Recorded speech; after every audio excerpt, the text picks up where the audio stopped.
Do you ever wonder how we got here?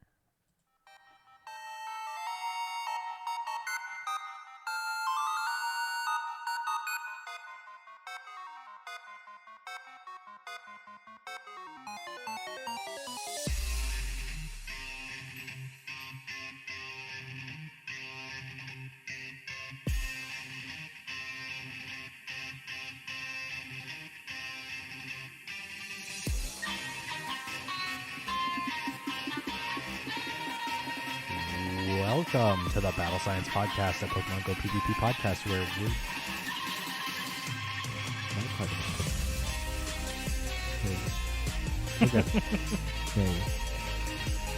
A Pokemon Go PvP podcast where we talk about Pokemon Go and all of the things within the game and outside the game that relate to Pokemon Go PvP. I am one of your hosts, Steven, aka aBoyInTheWoods, joined as always by my co-host, Jesse, aka RocketAdminJ. That's me. Oh, we're here. It's 6:20. Dang. That's a poor joke on 420. I'm gonna stop. It's August. Holy cow, it's August. We're almost halfway through August too. Yep. This is where is it going? This isn't the first episode of.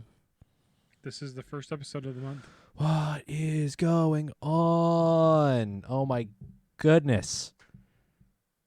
Holy cow. What's the date? It's the 10th. Podcast goes up on the 13th. Friday the 13th. Crap.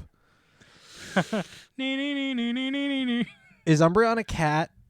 Is it a black cat? It's a fox, but sure. I don't like this. I don't like it. Someone dispel all of the negative energy. I don't know. I'm actually not incredibly superstitious, so I don't know. Where am I going with this? Caffeine. Caffeine has made me do all of this. It was brought to you by caffeine. Delicious. The legal drug. One of the things I was thinking about. This episode of the Battle Science Podcast is brought to you by water. It is, like I said, August 10th, 2021. Podcast listeners will be listening to this the weekend between the 13th and the 15th. Fingers crossed. Or you're listening to it in the future.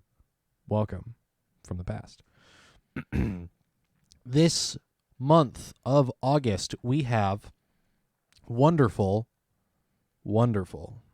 Patreon producers. You can become a Patreon producer by going to patreon.com/battlescience and backing us at the $5 tier or more. This month, for the month of August, we have Dolphin93, Winston the Champ, Jamar, and a brand new Patreon producer, Evo Stevo. I think it's probably still Stevo, even though Stevo has a 3 in it. It's leet speak, but still probably Stevo.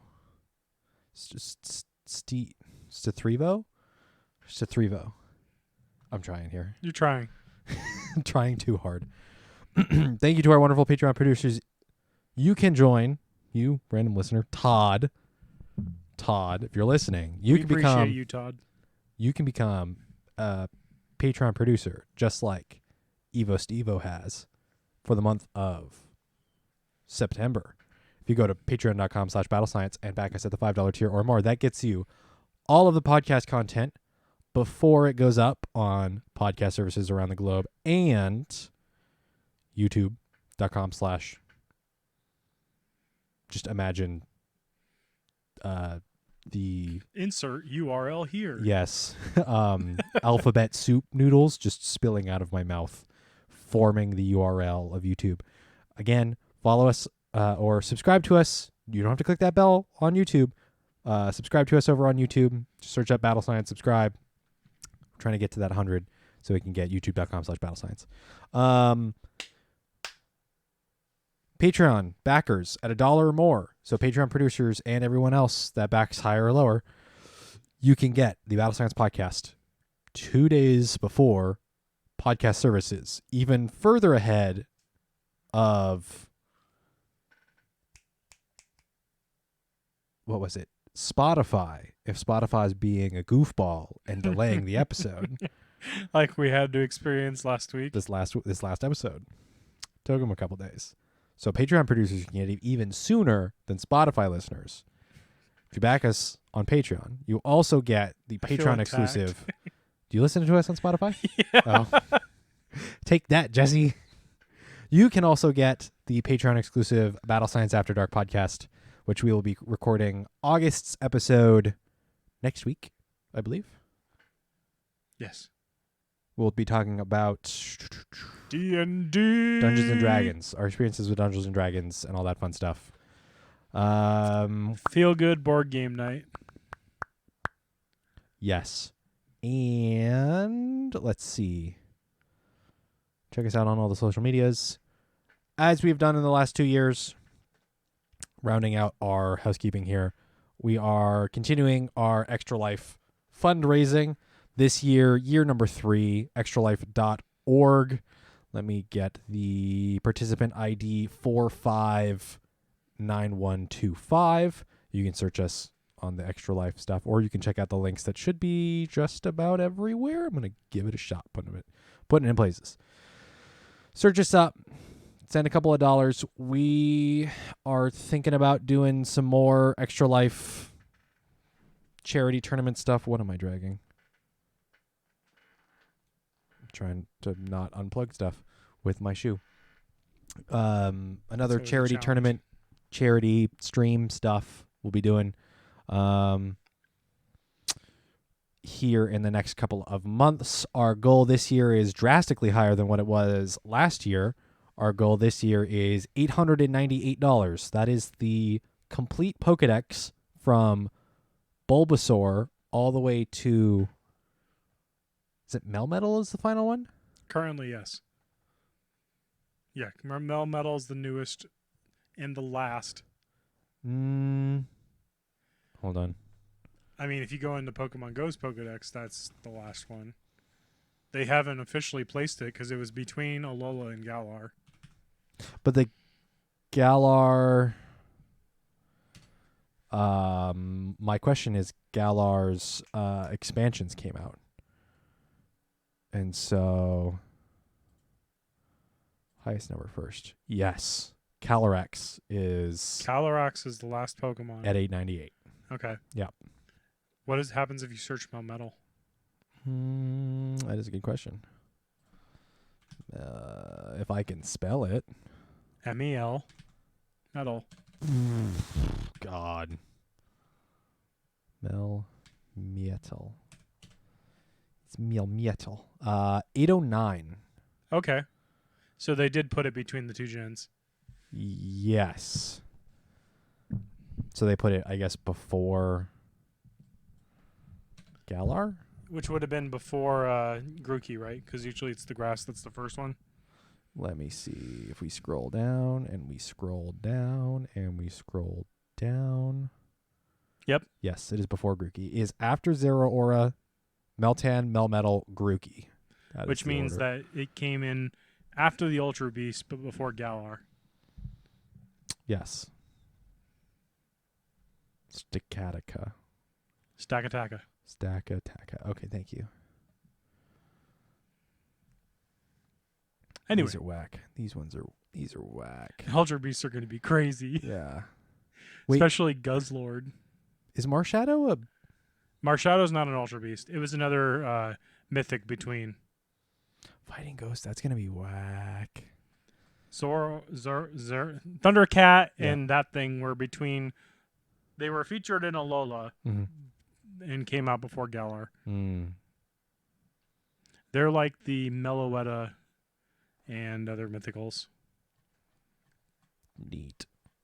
Yeah, go check out if you've got a couple of dollars and you want to go donate to our Extra Life fundraising. That goes to Seattle Children's Hospital to go help the kids out. We've got some fun stuff planned. Might even do some Unite streams for charity. We'll see what the future holds. Yes, the donation links are live. They have been for a little while, and they will continue to be, I believe, up until December 31st, 2021 for this year. So, 2 big goals for us this year. 1, get that subscriber count so we get our own URL for YouTube. Yes. And as always, help the children by donating some dollars. If you can't donate, share us. That's just as good as donating. Share our cause. What if Don't do something that's going to cost me money. it's going to cost me money? What if I said, okay, For every quick check. person that subs, you donated $1. I donate $1. Let me double check what our Because that's up to $100. your channel. We have 35 subscribers. So you need 75. We need 75. But let's see. So this will release this weekend. What if we go until every person that subs before, so 2 weeks, every person that subs before September 1st, I will donate $1 towards the Extra Life. That's up to you. It's I 2 think weeks. It's a great cause. It's 2 weeks. So get your friends to subscribe to Battle Science On YouTube. on YouTube. You're going to have to search us up, Battle Science Podcast. Yeah, or just Battle Science. You'll check out the Battle Science podcast. Go sub. For every sub we get, I will donate $1 towards our Extra Life. Let's see. And then in 2 weeks... Up to 100? Huh? Up to 100, or are you not putting a ceiling? I would say within reason, but I'm not going to put a hard cap. I'm not going to put a hard cap on it. The goal is 100. The goal is to get us to 100 subscribers. How much are Now- you willing to pay? Well, how many people are we going to get to subscribe? That's the question. I I will at least go $100. Okay. If we get 135 total by the end, I will at least go that far. Okay. So I just don't want you to go bankrupt when people use bot accounts to register. yeah, again, within reason. It's no solid contract. Okay. There's no solid contract. And it's for a so good cause. It's for a good cause. So You're going to have to tweet this. I'm gonna have to clip this out and tweet this, aren't I? Yes. Uh, We got to hold them accountable. God, man, that sounds like a lot of work to clip this out and tweet it. It's in the housekeeping. It's not going to be that hard. Yeah, that's true. Okay, is that all of that? I think. Yep. Okay, that's all of our housekeeping. Let's get into The news roundup. yeah. Yeehaw. Giddy up now. This is the news roundup. Okay, I think we're. Oh, I gotta click. Where's my stopwatch? Split. Done. Cool. Okay. Timestamp it, lol. Yeah, at the very end of housekeeping. Okay. Ultra Unlock 3. You might have cared who got a burger. You probably didn't, though, because we really didn't get a whole lot of traction on that. To be fair, in that image you're showing on the screen, it does show Hoopa. So Battle Ram was technically correct. Battle Ram said Hoopa. Well, what Pokemon is featured in Ultra Unlock 3? Hoopa is the cause, not necessarily the primary feature. This is true. So, yeah. Battle Ram, I might just get you a burger anyway. Who knows? For being the only person that responded. I mean, well, Eric did too. Oh, that's right. Eric said Hoopa as well. I don't know. Maybe I get Eric a burger too. I don't know. No one else responded. I also, to be fair, we posted this community question days before Niantic did all of their crazy stuff that we'll get to. We'll get to it. It's going to be spicy. I think for you, I'm going to try and temper my expectations. I'm going to say it here now. I'm not going to go off on crazy rants. I'm going to temper it. I'm sure everyone that's listening, they've heard most it already. people that have, I'm going to say most people that are listening have probably already heard the full kit and caboodle. So, well, get on my crazy train because we're heading into the station. oh boy, choo choo. Get your tickets. Okay. Ultra Unlock Part 3 will be all about the Galar region. Now, those of you who are unfamiliar with the main series games, Galar is Sword and Shield. It's Generation 8. You might be wondering, hey, didn't we skip a number? You're right. We skipped a number. Alola Number 7. Number 7, Hawaii, basically. I don't know what to tell you. Even Niantic doesn't like Alola. I guess not. Hoopa could have spawned Alola Pokemon. And they teased us with that promo. I was so ready to get lit with Litten. We will get the Alolan starters and a handful of other Alolan Pokemon by the end of the year. But I needed to get lit with Litten. I mean, honestly, next season, so August is the last month of this season. Yeah. Next month, we could get Alola. I don't think they do that going right back into school for many of the people. I think, if anything, that's going to be our winter celebration. Maybe. Either that or New Year's. Maybe. I don't know. But they also seem to like stretching things out, so we might not even be till GoFest next year. Whew. Sheesh. I can't believe that's... Oh, you're saying that too? That's catching on? Okay. Gonna shake my head. Man, I'm more boomer than you are, and you're like... I'm the years older it than I am. boomer. You're the hip boomer? Yeah. God. I still can't believe...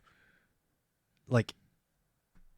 I just remember being on Jiggly streams like once or twice, and I went off about Rolodexes, and Scientist E was like, what are you talking about? And Jiggly and I were like, dude, Rolodexes? Yeah. We were had like, those when I worked at McDonald's because the manager was not down for using a phone book or having numbers in his phone book. He actually had a pocket Rolodex. Dude, that sounds tight. It was a little yellow tube, and you would slide open it, and it would spin. That's sick. That sounds sick. So like, can you carry that around publicly? And he's like, Yeah. do you remember the number of your friend? No, I do. Pocket protectors and Pocket Rolodexes. pocket Rolodexes and pagers and Galar. Koopa's Mischief from Pokemon Go Fest 2021 continues with the final part of our Ultra Unlock event, Part 3 Sword and Shield. No one could have predicted that Pokemon originally discovered in the Galar region of Pokemon Sword and Pokemon Shield would be making their Pokemon Go debuts. No, because we thought you were going to go in order. They've gone in order before. I mean, I guess buck that trend now and keep us guessing, I guess. I don't know. I just don't know. The final part of this year's Ultra Unlock will feature the Pokemon Go debuts of 2 legendary Pokemon first found in the Galar region, Zacian and Zamazenta, in their Hero of Many battle forms, a.k.a. They're all right. That's their, for those who might not know, it's their forms that's not on the box art. It's the non-box art forms. It's the basic wolves. Yeah. Unarmored The probably wolves. not good ones. Yeah. They're all right. Let's see. It appears that the one who brought them to Pokemon Go was none other than Hoopa, which recently caused mischief during Pokemon Go Fest 2021. Alongside them, Squovit, Greedent, Wooloo, Dubwool, and Phalanx will be arriving in Pokemon Go. If you're lucky, you might even find a shiny Galarian Meowth, a shiny Galarian Farfetch'd, a shiny Galarian Weezing, or a shiny Galarian Stunfisk. Friday, August 20th, starting at 10 a.m. to Tuesday, August 31st at 8 p.m. Let me double check those dates and see. Starting on the 20th and going until the 31st, that is a week and a half. Basically all the way up until the very end Of the month. Features. Squovit, Wooloo will be appearing more frequently in the wild. You can also look forward to finding Galarian Darumaka, Trubbish, and more. If you're lucky, you might encounter Phalanx. I'm going to read through this and then we're going to break down typings and stuff. I imagine a number of people have played Sword and Shield, but I also imagine some people haven't. So we'll sort of break some interesting stuff down. The following Pokemon will be hatching from 7K eggs: Galarian Meowth, Galarian Ponyta, Galarian Slowpoke, Galarian Farfetch'd, Galarian Zigzagoon, Galarian Darumaka, and Galarian Stunfisk. If you're lucky, you might encounter a shiny Galarian Meowth, shiny Galarian Farfetch'd, shiny Galarian Weezing, or shiny Galarian Stunfisk. if your drinking game has us saying Galarian on it, take a shot. I am sorry. Also, please seek help. See below for when some of these Pokemon will be appearing in raids during the event. The next bullet point here, complete event exclusive timed research for a chance to encounter Pokemon first discovered in the Galar region. Get themed field research tasks from Pokestops. If you complete field research, you may encounter Squovet, Wooloo, and or Phalanx. Starting on Thursday, August 19th, uniforms that appear in the Galar region will be available as avatar items in Pokemon Go. Pick up the Gym Challenger uniform avatar item for free, which is worn by Pokemon trainers challenging gyms in the Galar region. They kind of look like soccer uniforms or football, depending on where you are in the not the U.S. in the world. Soccer kits, I guess. No, football kits. Whatever regions. Costume. Basically. If you want to show off your Dragon type or Dark type pride, you can purchase Dragon type sports uniform and Dark type sports uniform avatar items in the shop. So the free plain white with black pinstriped uniforms will be free. The Dragon type and Dark type, which I think the Dragon type is blue and orange, and the Dark type is pink and black. Sounds right. Those will be purchasable. I was going to say there was a Dragon type leader, but I don't think there was a Dark type. Yeah, it's the rock guy, rock and roll dude. Oh, Pierre. That's right. Yeah, that's right. Marnie's brother. It's just funny because he's so different than the other gym leaders. Yeah, because he's like you meet him in other points earlier on in the game. He's kind of a sick dude, and then later on in the like post game quest, like he's so cool. Yeah, he's a cool dude. You're like, oh, he's a Dark type gym leader. Like, isn't he like bad? No, he's a total bro. He's just a band. He's a band guy. He's a musician and total big bro moment. It's fantastic. Probably one of the better story parts in the game. The after story? Yeah. Yeah. Other than, I'm the champion, I must go save things. Wait, you're showing up here too? No, you don't need to worry about it. I got this under control. Yeah. 5 minutes later. The hilarious thing is Leon is the champion is absolute trash with directions. So the fact that he shows up where trouble is happening is a absolute miracle. He stumbles upon it. If you haven't played the game and you're looking for a mainline Pokemon game to play while all this stuff is going down in Pokemon Go, it's not a bad pickup. Yeah. And also you can still get it new or used for a reasonable price versus older games. If you're trying to get older games, those used prices are like $90 plus dollars, and it's dumb. By the way, what? Local GameStop's gone. The one in Issaquah? Yep. No way. It's closed and everything. Wow. Well, I mean, GameStop's been having a hard time anyway. Yeah, closest one now for us is Crossroads. I imagine that one's going to close here soon anyway. Yeah. God, that sucks. I was driving around with our friends the other day, and I look over and I was like, what? Protoman's girlfriend's like, yeah, they're gone. They've been gone for a month. Really? I was like, I mean, I'm what? sure rent there's probably not great. Yeah. I wouldn't be surprised if they put one up on the Highlands though. But I would hope so, because I was talking with them about it, and it's like that's a huge market gone for them, because that's everyone east out here. That's the closest thing to a game store. But Amazon. Yeah, that's the thing that killed it though. Yeah, Amazon and its own online store. I was actually going through the other day. Amazon, its own online store, and digital marketplaces. That's the big thing, digital market.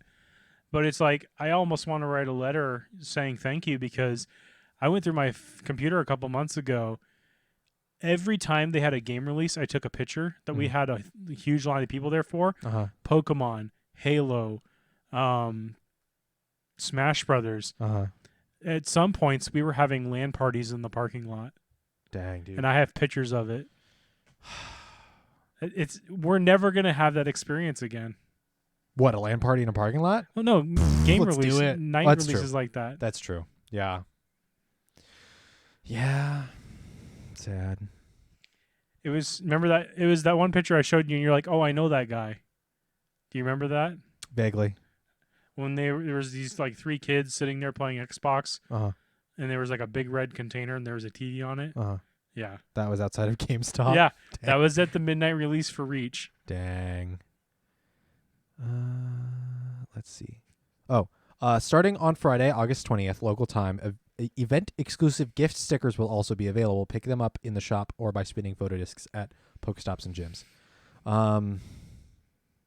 Are the event-exclusive gift stickers, are they always in the shop, even No. when it's done? So, wow. After the event's over, they're limited. Well, at least you can have an infinite amount in your bag. You can have 20. Well, 20, but they don't go away. No, they don't expire, if that's what you mean. Yeah. I'm hoping this Candela sticker stays. I think that's gone. I think it was a GoFest thing.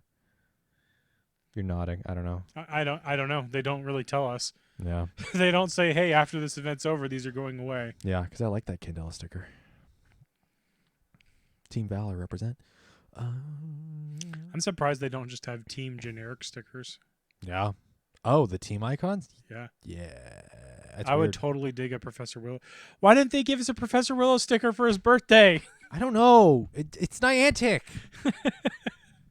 I mean, we complain about stickers enough, but it's Professor Willow. Yeah. Just give us a thumbs up. I don't know. Week 1 raids. The following Pokemon will be appearing in raids from Friday, August 20th to Thursday, August 26th. Galarian Slowpoke, Galarian Farfetch'd, Unknown U, Galarian Zigzagoon will be appearing in 1-star raids. If you're lucky, you might find a shiny Galarian Farfetch'd or a shiny Unknown U. Galarian Weezing, Lapras, Phalanx will be appearing in 3-star raids. If you're lucky, you might find a shiny Galarian Weezing. Zacian in its Hero of Many Battles form will be appearing in 5-star raids. You can also look out for a raid hour event featuring Zacian happening on Wednesday, August 25th, 6 to 7 p.m. local time. Mega Beedrill will be appearing in Mega Raids. Evolved Mega Beedrill for an advantage against Zacian in its Hero of Many Battles form. So I don't know if we were talking about it in the podcast or we were talking about it off the podcast. If they announce a Mega form, if they announce what the Mega is. That's right. We did speculate on it. Yeah. If they announce what the Mega is before they announce whatever event is going on, you can get a reasonable sense as what legendary is going to be around. Because by looking at the type advantage of the Mega. Because the Mega is always going to be something that's going to be effective or boost effectiveness against the 5-star. The 5-star. Which back then, that makes sense now because it's fairy. It's not fairy fighting is in this form. It's just fairy. Yeah, and the bug's going to be super effective. Poison. You're right. Sorry. It's also not flying, but it's a Which bee. means, what was the Mega? Lopunny was the next one, I think, correct? Pidgeot. Because it's a fighting. That's true, yeah. Because neither of them get steel until they get that item. Yep. Held items, which we might get maybe. I mean, this is one that I kind of want to make a bullet point on it is their base forms. They have been adding coding for things such as held items. Mm-hmm. Just because in my mind, when I first saw this announcement, I was like, these are going to be trash. They don't have the stats that they do with the items. Mm-hmm. There's a chance that maybe these ones you're getting now might be able to get the items in the future. Fingers crossed, man. Fingers crossed. But they also might cheese us and do a whole nother separate raid for ones with the item. Yep. So you can raid a couple of them. Don't go too crazy because they also got to come back with their shiny at some point. Their shinies and their moves. Yeah. Yep. Behemoth Bash and what's the other one? Sacred Sword? Sounds right. No, that's its Sacred Sword's a move that's been in other games. Oh, Is it Behemoth Blade? no, I don't think so. Either way. I'll figure it out.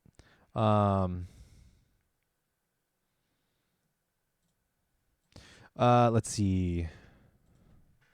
And week 2 raids. Galarian Meowth, Galarian Ponyta, Unknown U, and Galarian Darumaka will be in 1-star raids. Snorlax, Galarian Stunfisk, and Phalanx will be appearing in 3-star raids. Zamazenta in its Hero of Many Battles form will be appearing in 5-star raids. Look out for the bonus raid hour. Mega Pidgeot will be appearing in Mega Raids. Mega Evolve Pidgeot for an advantage against Zamazenta in its Hero of Many Battles form. Poor Pidgeot. It's still banned. Still banned. It's been almost 2 months now. They still haven't fixed it. I'm pretty sure they did fix it. I'm pretty sure they darn near immediately fixed the crash bug. The crash bug, but I mean the buff. Or the debuff. So they haven't gone back and tweaked that. So then it is just too powerful and they just haven't adjusted it. Correct. What are they doing? You're asking the right questions, but to the wrong people. I don't know what is going on. Is it Zamazenta or Zacian? Which one's Sir the... Maximus, I mean. It's Burb Jesus. It is Burb Jesus. So, Sir Maximus, I don't know if you heard pre-show, we're going to be doing a beard contest for November. If you can grow a beard... I was looking through social media, and JREC Wolf and JR Honda both have, like... High schooler beards? They have, like, okay goatees, and I'm like, come on, guys. Let's grow that. Let's grow that out. Let's grow that facial hair. Shot. I mean, Fire shots. I'm pretty sure both of them have significant others that would probably have particular preferences. Tell them it's for charity. While I am single as a broken Pringle and don't care. I don't care. I can grow out as much facial hair as I want. I can just put on a mask and no one's going to bother me about it. JR, yes, you did. Beard contest, let's do it. Let's do it. I mean, if Bryce is in the running, we're all going to lose because he's like a Wookiee. Really? Yes. TJ? Yes. I don't think I've ever seen him with... It's not just on the face. Oh, I mean, this is a beard. This is. I know. This is a facial hair contest. I know, but it'll grow up there too. Wait, is hair? Top hair? No, I'm talking. His hair grows very lush. Okay. He might have the thickness. I mean, as long as he trims. I don't know. This is getting weird. Who has the most luxurious beard? I'm going to have to start getting beard oil to win this contest. Yeah. Why do I search up Zacian and then Google's like, here's other questions. Is Zacian a boy or a girl? It's like, it's a legendary, so it doesn't matter? It doesn't matter. It doesn't matter what you think. It doesn't matter. What's the move? What are its moves? So Sacred Sword.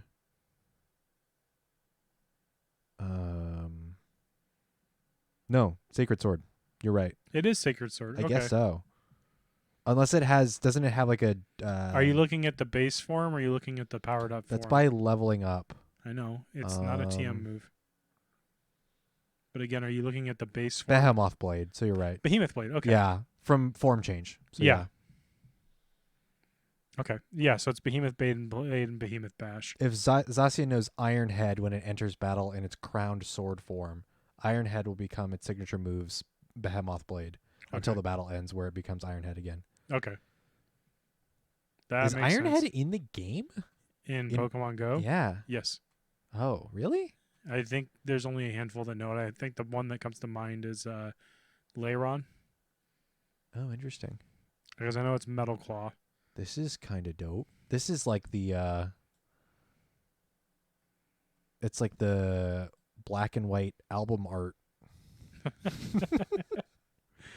Wow. We still haven't finished the It's okay. The article here. We have all this other stuff. What's Hoopa up to now? We're not sure, trainers, but we'll keep up our research and report any findings as soon as we can. Until then, look forward to Pokemon originally discovered in Galar coming to Pokemon Go. Okay. Do you want to hop to that nice image there? Nice infographic here. Yeah. Too zoomed in. Sorry.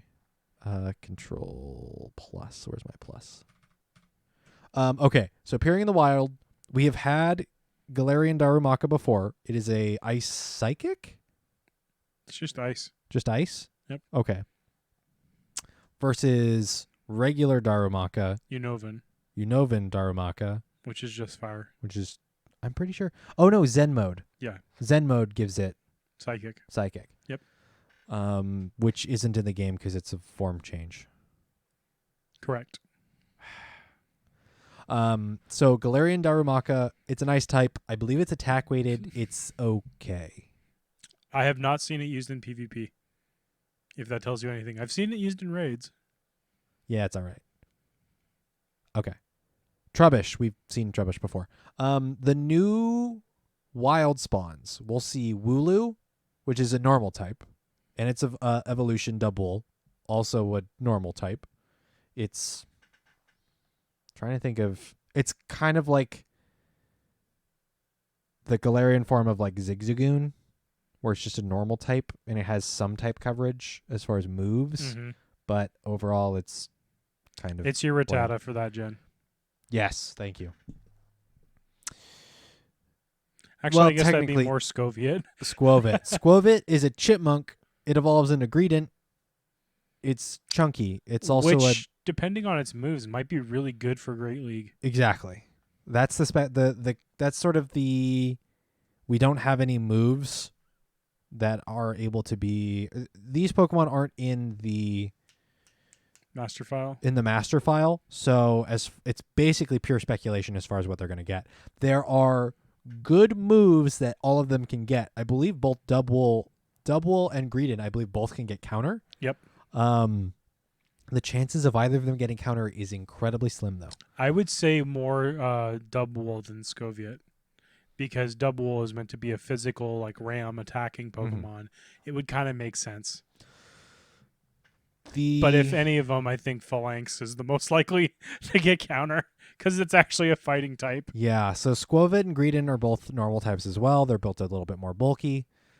They're, let's see, I think Shadow Claw is another eligible move there. Yeah. And there's a couple of other Interesting options. PvP moves, but Yeah. hopefully they don't get the G-Weezing treatment.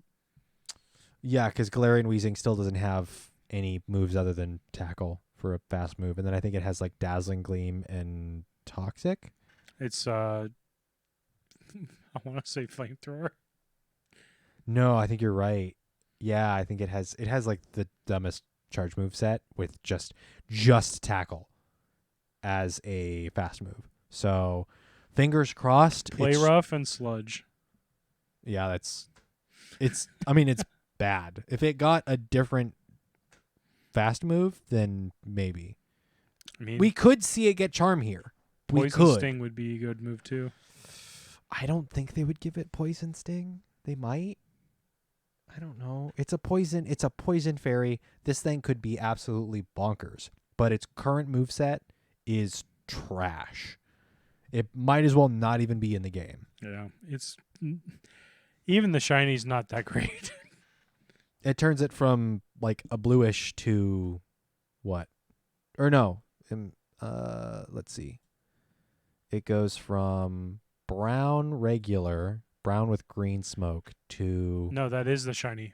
Brown with green smoke is the shiny. and then this like gray blue Yeah. with green smoke is not shiny. Yes. Ew. That's really not impressive.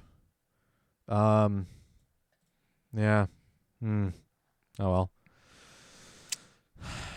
So, honest opinion based on what moves they get, Double and Scoviet are both HP based, defense based.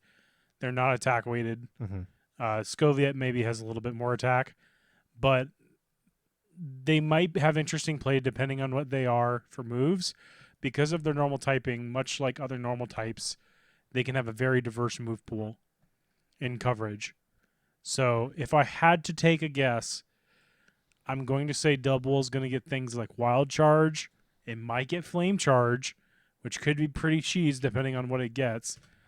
Zen Headbutt is probably a very likable candidate too. It's a ram. Think charging moves. Think tackling moves. I don't see it getting... I could see it getting Skull Bash. Skull Bash might be an interesting move. Scoviet might get Bullet Seed. It's known as being the hoarding Pokemon. It's just like a chipmunk or a squirrel. Eats lots of berries, hoards food. I could see it getting Bullet Seed. I could see it getting Hyper Fang. I could see it getting Bite or Crunch. Hopefully not the Bite. It could even get really cheesy and get things like Iron Tail. but I don't think we'll see a Scoviet with Iron Tail. I mean, if you really want to dig into it, I would say check out their move pools on Bulbapedia. I know that there are breakdowns, but I don't remember who did them. It wasn't PV Poke, was it? Maybe. I know that somebody put information up. Let me go back into our Twitter likes and see if we liked an article on these. You want me to cover the next part? Yes. Just break down. Actually, tell me about Phalanx. What do you know about Phalanx? So Phalanx is an interesting Pokemon. It's 5 or 6 Pokemon. I can't remember the exact number that makes up one. It's a team Pokemon. Think of it like military. You've got the one that's in the front, that's the captain, and the other ones follow behind. In the games, it doesn't evolve. It's an interesting Pokemon because it's like a platoon Pokemon, I guess I think is what it's called. Kind of looks like a centipede. Or what's the... Are you thinking Wiggler from Mario? Yes. Yeah, it looks a lot like Wiggler. It's a fighting type Pokemon. It specializes in defense over offense, I believe, the last time I checked. I never used one. I caught it and got it registered to the Dex. Ken's not wrong in that image, though. But I never used it, but from what I remember in the main series games, it's a fighting type. It's going to get things like counter. That just makes sense. I don't think we'll see it get things like cross chop because it doesn't really have arms. It's these little stubby guys with shields and helmets. It could be weird and get things like rock slide, but I'm afraid that it's going to have a rare spawn rarity of dragons or of what's the one we've been seeing lately? Little bug guy. Help me out here. The bug that's as rare as dragons. Oh, Swaddle. Swaddle, thank you. I hope it doesn't have the same rarity as Swaddle, but you never know. And you're thinking Phalanx might have that? That rarity of spawn, I'm hoping not. Yeah, it might. Okay, we're too far. Does anyone have... No, we probably posted an article in general. So the new shinies debuting in this, as you've mentioned, are G-Stunfisk, G-Weezing, Galarian Meowth, and Farfetch'd. The one thing that they don't really mention in the article, well, they kind of do, is every new shiny that's available is also behind an egg or raid wall. Yes. It's either eggs or raids. So the ones... Let me look at the list here real quick to see where the differences are. It looks like everything that comes out of eggs is also going to be in raids, from what I'm seeing. Yes. So you can either hatch eggs or do raids. The only things that are going to be spawning in the wild from Galar that are exclusively Galar so far are Wooloo, Squovit, and Phalanx. And Galarian Diramaka, which we've already seen. right. Premium to this event, though, Yeah. is Scoviet, Wooloo, and Phalanx. Yeah. Let's see. So Greedent. So actually, so Stadium Gaming has... Go Stadium has an article up on these Pokemon with breakdowns as far as what they have, stat-wise and move-wise from the core series game. So I'm going to bring this up onto stream here. So Greedent, a handful of potential fast moves. What you're looking for here, fingers crossed, is counter Bullet Seed and Mudshot, which are great potential options. Yeah. We're going to be lucky to get one of those here. Yeah. Potential charge moves that it can get that are going to be great. Body Slam, Payback, Earthquake, Crunch, Superpower, Seed Bomb, Wild Charge. Yep. I can see Seed Bomb. Yeah, Seed Bomb's probably one of the only ones that we are probably going to get. Maybe Earthquake. Body Slam, maybe. Body Slam would make it a bit much. Yeah. Especially with that stab for it. Its stats, medium CP with a defensive stat distribution, good for Great and Ultra League. High HP stat and a low speed stat in the main series games that pushes down its attack and defense stats in Pokemon Go relative to its HP. As a result, Greedent should be fairly bulky in both Great and Ultra Leagues with a huge HP stat. Its stat distribution is not that different from those CP caps from Lapras, a well-known tanky Pokemon. It will require XL candies to reach the 2500 CP cap in Ultra League, though. As a likely common spawn, at least the XL candy should be easier to come by. Yeah. For anyone wondering about Greedent's pre-evolution in the world of Candy XL, Skwovet should be a barely above 1000 CP at level 50 and will not be able to make an impact in Great League. It could have some little cut potential. It has a similar stat distribution at a CP cap to its evolution and shares the ability to learn Counter and Body Slam. Dubwool, medium CP with a moderately defensive stat distribution, good for Great and Ultra League. Potential fast moves, the one we're looking at here is Counter. Shame if it gets Tackle and Zen Headbutt, but I would not be surprised. Potential charge moves, Body Slam and Payback are the big ones here, but its full options are Body Slam, Last Resort, Hyper Beam, Giga Impact, Payback, Stomp, and Wild Charge. Stomp would be interesting. Wooloo, Stomp is a little bit lesser of a Body Slam. Wooloo, like Skwovet, is another common normal type Pokemon from the Galar region. Wooloo and its evolution Dubwool resemble sheep. The question is whether or not they'll be good or bad in PvP. Oh my God. This was who wrote this? Article by Tangent 444 and Nice Bethan. I'm probably butchering that. I apologize. Let's see. Dubwool has similar potential to Greedent in some ways, with a certain amount of bulk and the possibility of Counter plus Body Slam moveset. Its stat distribution at 1500 CP appears to be more similar to Meganium, not quite as bulky as Greedent. It also seems to have fewer moves available to learn. If Dubwool isn't given Counter, it's unlikely to see much use in PvP.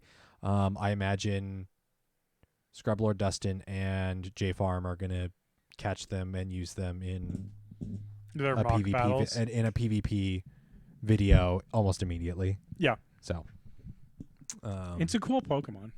yes. It just hopefully it doesn't get the wheezing treatment. The odds are stacked against it. Yeah. If it learns Counter and Body Slam, it would become a bulkier and potentially more powerful Vigoroth, though not quite as overpowered as Greedent would be with the same moveset. Stomp and Wild Charge are its only other moves below 55 energy, so if it doesn't learn one of these three charge moves, it may struggle for relevance. Dubwool's pre-evolution Wooloo doesn't appear to even hit 800 CP at level 50, similar to Skwovet previously. Little Cup is the only format where Wooloo might have relevance. Wooloo's move pool is even narrower than its evolution, and it seems like a likely candidate for the bad PvP fast moves, Tackle and Takedown. It can learn Counter via breeding in the main series games, but can't learn Body Slam. It could share the Stomp Wild Charge set of its evolution, but otherwise will likely be a forgettable Pokemon in the Little Cup. Yeah. Phalanx, medium CP with high attack, unideal distribution for Great and Ultra League. Potential fast moves, Counter and Poison Jab is on this list, but it's not as ideal. Tackle, Rock Smash, and Zen Headbutt are suboptimal here. Potential charge moves. Get Rock Smash. Here is where this is going to be very interesting. Potential charge moves, what we're hoping for is Close Combat, Mega Horn, Rock Slide, Payback, and Superpower. It has a couple of other options, but none of them are really impressive at this point. Phalanx, the formation Pokemon, is an interesting choice for this surprise Galar event. It is a mono fighting type. It likely won't have much to help it stand out with the likes of Machamp and Primeape in PvP. It's marginally bulkier than those two Pokemon, but lacks a decent 35 energy move option. Overall, its stat product looks similar to Machoke, though with a more even distribution between stamina and defense. Potential accents to Counter is always valuable for fighting type, but not much else stands out relative to its fighting competition. Poison Jab is a good move, but won't get stab on Phalanx and is unlikely to help this slightly glassy Pokemon perform well. Close Combat or Superpower will give it fighting charge move damage, whereas Mega Horn, Rock Slide, or Payback would give it coverage. As it is worth noting, Machamp already learns Close Combat and Rock Slide, but usually prefers to run Cross Chop. These glassy Pokemon can struggle to reach multiple 45 energy moves and often do enough Cross Chop damage with their high attack stats. Phalanx would require XL Candies in order to reach the 2500 CP limit for Ultra League. And I won't worry about covering Zacian and Zamazenta. They are, what is it, fighting or fairy and fighting respectively, with a whole lot of move options and not a whole lot of good options. A lot of it panders to what their fast move is. Yes. So there's going to be very stringent on what their fast moves are. Zacian with the option of like 10 moves. Psycho Cut and Snarl are the only ones that are going to allow it to perform very well. And then Zamazenta with Snarl being the only potential fast move that will make it reasonable. Yeah. So that sounds like another Suicune to me. yes, they might have some Ultra League play if you can get one under Great League, which I doubt you can. I mean, it's not the powered up form, so yeah, maybe. Maybe. I don't know. Probably not. Maybe 10 years from now, Shadow. Maybe. I don't know. Yeah, 10 years from now. Who knows? Man.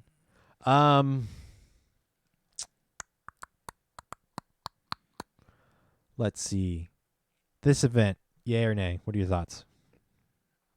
I think it comes at a bad time. Yeah. Niantic's trying to use a distraction. Look, new raids, new shinies. Like, 3 new shinies? So this is Ultra Unlock Part 3, also known as Extended Locked Raid items. Yes. Because Ultra Unlock 2, the thing people want, Heracross, is behind a raid wall. Behind raids. The shinies here that you're looking for, the new shinies, eggs or raids. I mean, Rubber Ducky Surfetched is pretty cool, but... Does that mean Farfetch's shiny is going to be out? Regular or Galarian? Regular. Regulars is already out. Oh, it is? Yeah. Oh. Remember I got one at GoFest? So wait, then you can't evolve it into Surfetch'd? It has to be a Galarian Farfetch to evolve. Oh, so then Galarian Farfetch is going to get a shiny. Yes. Okay. Cool. But again, eggs or raids. What a disappointment. Week and a half of... Okay. I mean, I think the Galar Pokemon are cool. I don't like how they're being presented. Yeah, it's such an odd... I mean, a lot of prep goes into these events. This was probably being prepared months ago. Yeah. So, plus the fact that the Pokemon Company and Nintendo have to, I imagine, have to sign off on this kind of thing. So... But even they saw all this stuff was behind. I mean, you have to assume they present how they're going to present it to the public. They plan this... Okay, so they plan this stuff way in advance. Mm-hmm. I mean, someone at the company probably knew, hey, switching the distance is a really bad call, and maybe we shouldn't do that, and maybe it's going to make all of this look really bad. But the core of the company, the big corporations, big C corporations, capital C, they're not going to know or care or have that be on the radar. They're going to just keep doing this. Right. This event probably happens in just about any climate in which the community right, is. But what I'm saying in. is, I think it's even if we weren't even if the context of what we're going to talk about next wasn't here, I still think I wouldn't do raids because it doesn't excite me to have content put behind walls. Yeah, I mean this kind of event, it doesn't look good in any shape or form. I mean, cool, we get normal types and a flanks free, but all the stuff people actually want are behind raid walls. Like Galarian Stunfisk, because it's still stupidly relevant. Yeah. And it's been in the wild before, so there's no reason that they can't release it in the wild. Even if it's rare as what they're assuming flanks is going to be, I would rather have the opportunity to find it in the wild instead of, or even research. They've put out new shinies before, and they could have easily just put this in a research. So we don't. So that's sort of the weird asterisk here is that the Galarian Darumaka, Trubbish, Wooloo, Squovit, and if you're lucky, Phalanx are going to be spawning in the wild. There could be one or two other Pokemon species that are going to be spawning in the wild that aren't listed here. True. And they do that with every event, but it's usually something from Gen 1. Snorlax and Lapras, potentially. So, Which now, since I have found my shiny Snorlax from GoFest, I have no interest in raiding them. because you have good PvP IVs for Great and Ultra, and I you have one for every league. Yeah, you have one built, and you have the shiny. Yeah. So you're good. Other And than getting more candy, if you need it, you probably don't. level 50 Snorlax, that could be fun.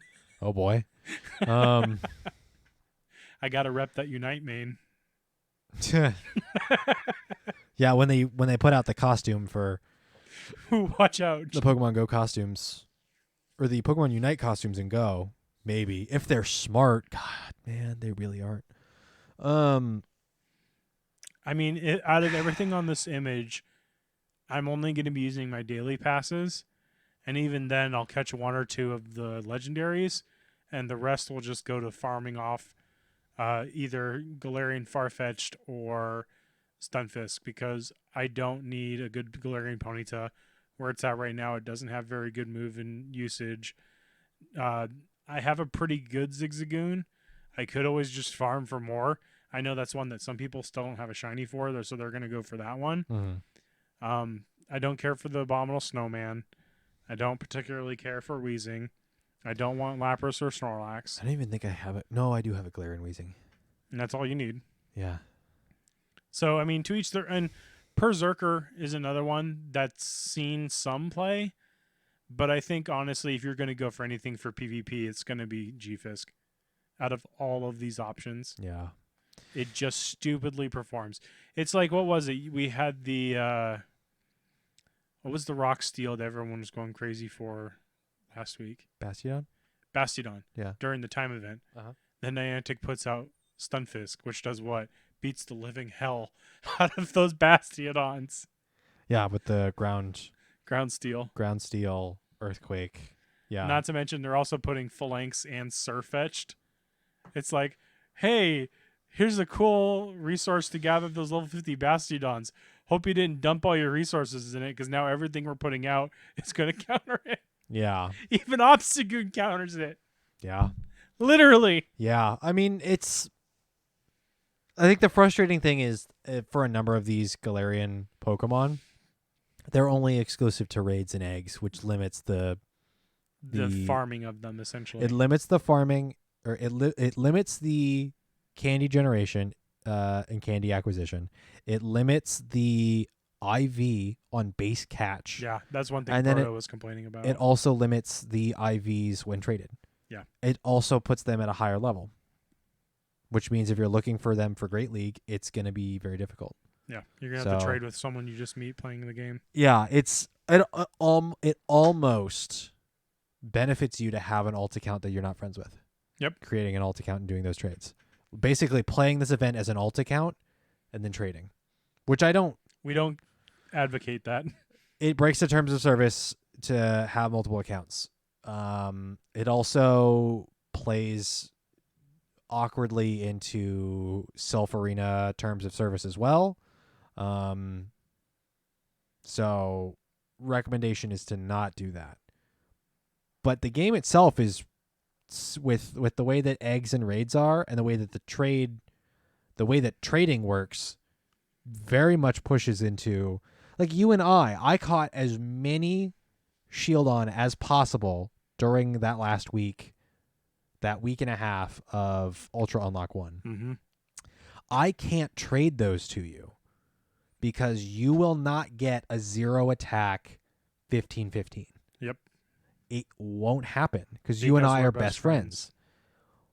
Now I get, like, that becoming best friends, getting a higher chance in the guaranteed lucky trades is a huge incentive for raids and for Master League.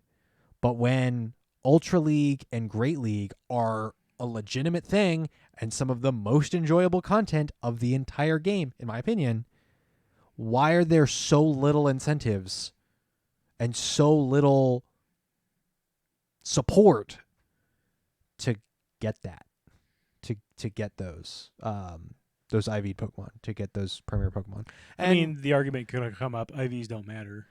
yes, and I mean, you say that in a snobbish way. That's going to be something I bring up in the like PvP 101 series, the preseason primer episodes question mark. I'm gonna have to. There's a chance we're looking at 2 episodes. I'm gonna I think probably next episode would be where I'm looking at. Okay. But it's one of those things of I'd have all of these Pokemon that I'd be willing to trade. You have Pokemon that you'd be willing to trade with me, and you have traded to me. The chances of getting anything relevant, like the amount of Ferroseed you've traded me, none of them have been like Decent. anywhere near like sub 200 rank, which is still solid out of what, 1,400 different combinations. 1,400 different stat combinations. That's still solid, but I'd love to get something underneath that, because the chances of those things coming in the wild are like non-existent. Battle Ram, if you want Shield on, I still have them. I have to find a way to finagle my box space down because Eevee But Community you're also weekend. both higher than good friends. Yes, that's true. We are higher than good friends, Battle Ram. I'm sorry. You gotta love it that We've the been- game punishes you for making friends. Yeah, we've rated enough remotely that I think we're too high of friends. I can still trade some to you. I have them still. I haven't transferred them. If you have a bunch too, I don't mind mirror trading, because my original plan was to transfer them all during the double transfer candy spotlight hour. So yes. Language, Battle Ram.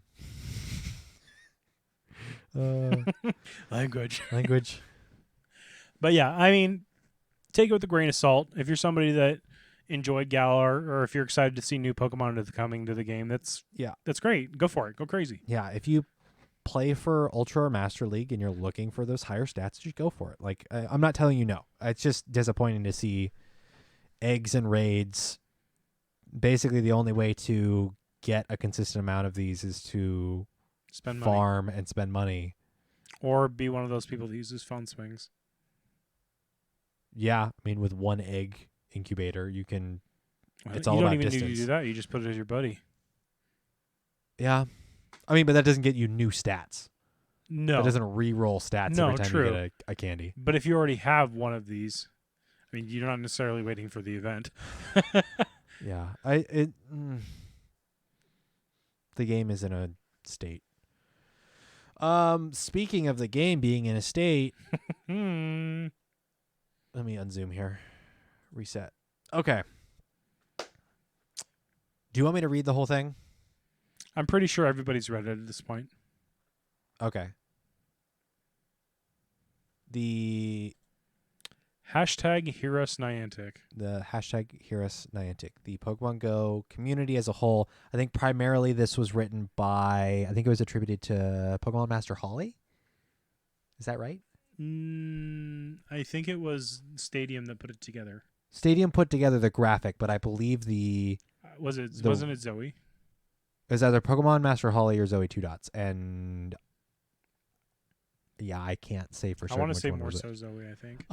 Someone let us know. One of the two of them basically wrote out the primary, either wrote this verbatim or wrote out the primary bullet points here. Stadium Gaming put out the visuals for it, with the hashtag Ametry in the chat saying Zoe. Okay. Thank you. With the primary hashtag HearUsNiantic. HearUsNiantic and Niantic, just the phrase Niantic, got to, I think, Number 2 in trending. number 2 in trending worldwide. Yep. Okay. On Twitter, which is bonkers. Absolutely bonkers. The primary bullet points here are that when we're asking for the absolutely primary thing is spin or interaction distance with Pokestops and gyms. Reduced from the original distance was what, 40 feet? And then 40 kilometers. 40 no. 40 meters, wasn't it? Is it 40 meters? I'm not sure. Someone correct us? Is it in meters or is it in feet? Because feet sounds better. Or is it yards? It wasn't yards. Pokeminers had it. Let me do a Google. This is the kind of research we should do ahead of time. But we're not going to. I Meters. almost want to play the reverse. I'm a tree's but that also was too much yeah. for me. I'm a tree saying again meters. Okay. Pokeminers had a nice little graphic somewhere. I thought they did. Here we go. Okay, meters. Yes, I'm a tree. You're right. Pokestop interaction range. COVID bonus was 80 meters. The original for the first, 4 years of the game? 4-ish years of the game. And post-COVID, quote-unquote post-COVID, because it's still happening, in the U.S. and New Zealand, the interaction distance on Pokestops is 40 meters. It is unchanged for gym interaction, and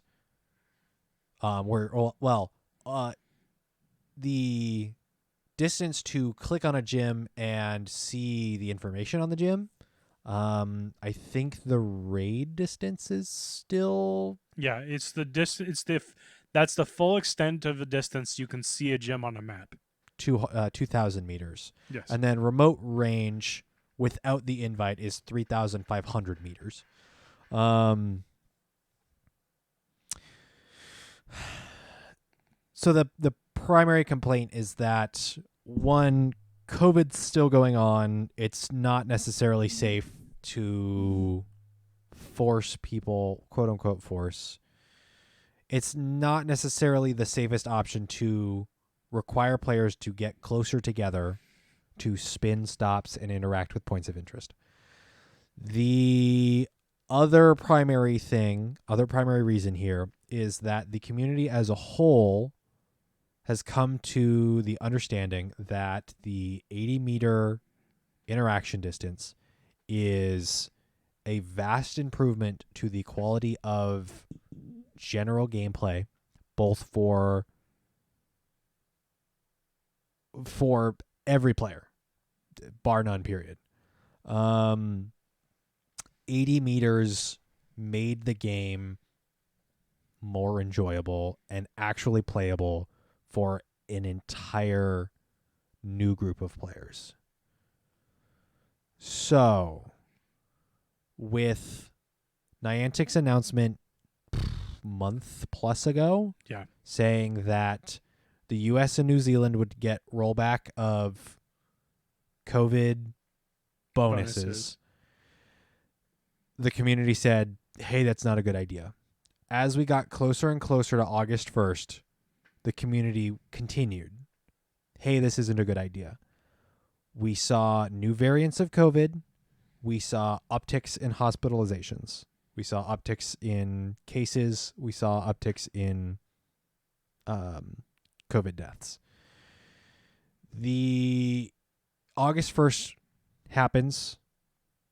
US and New Zealand, the distance rolls back to 40 meters.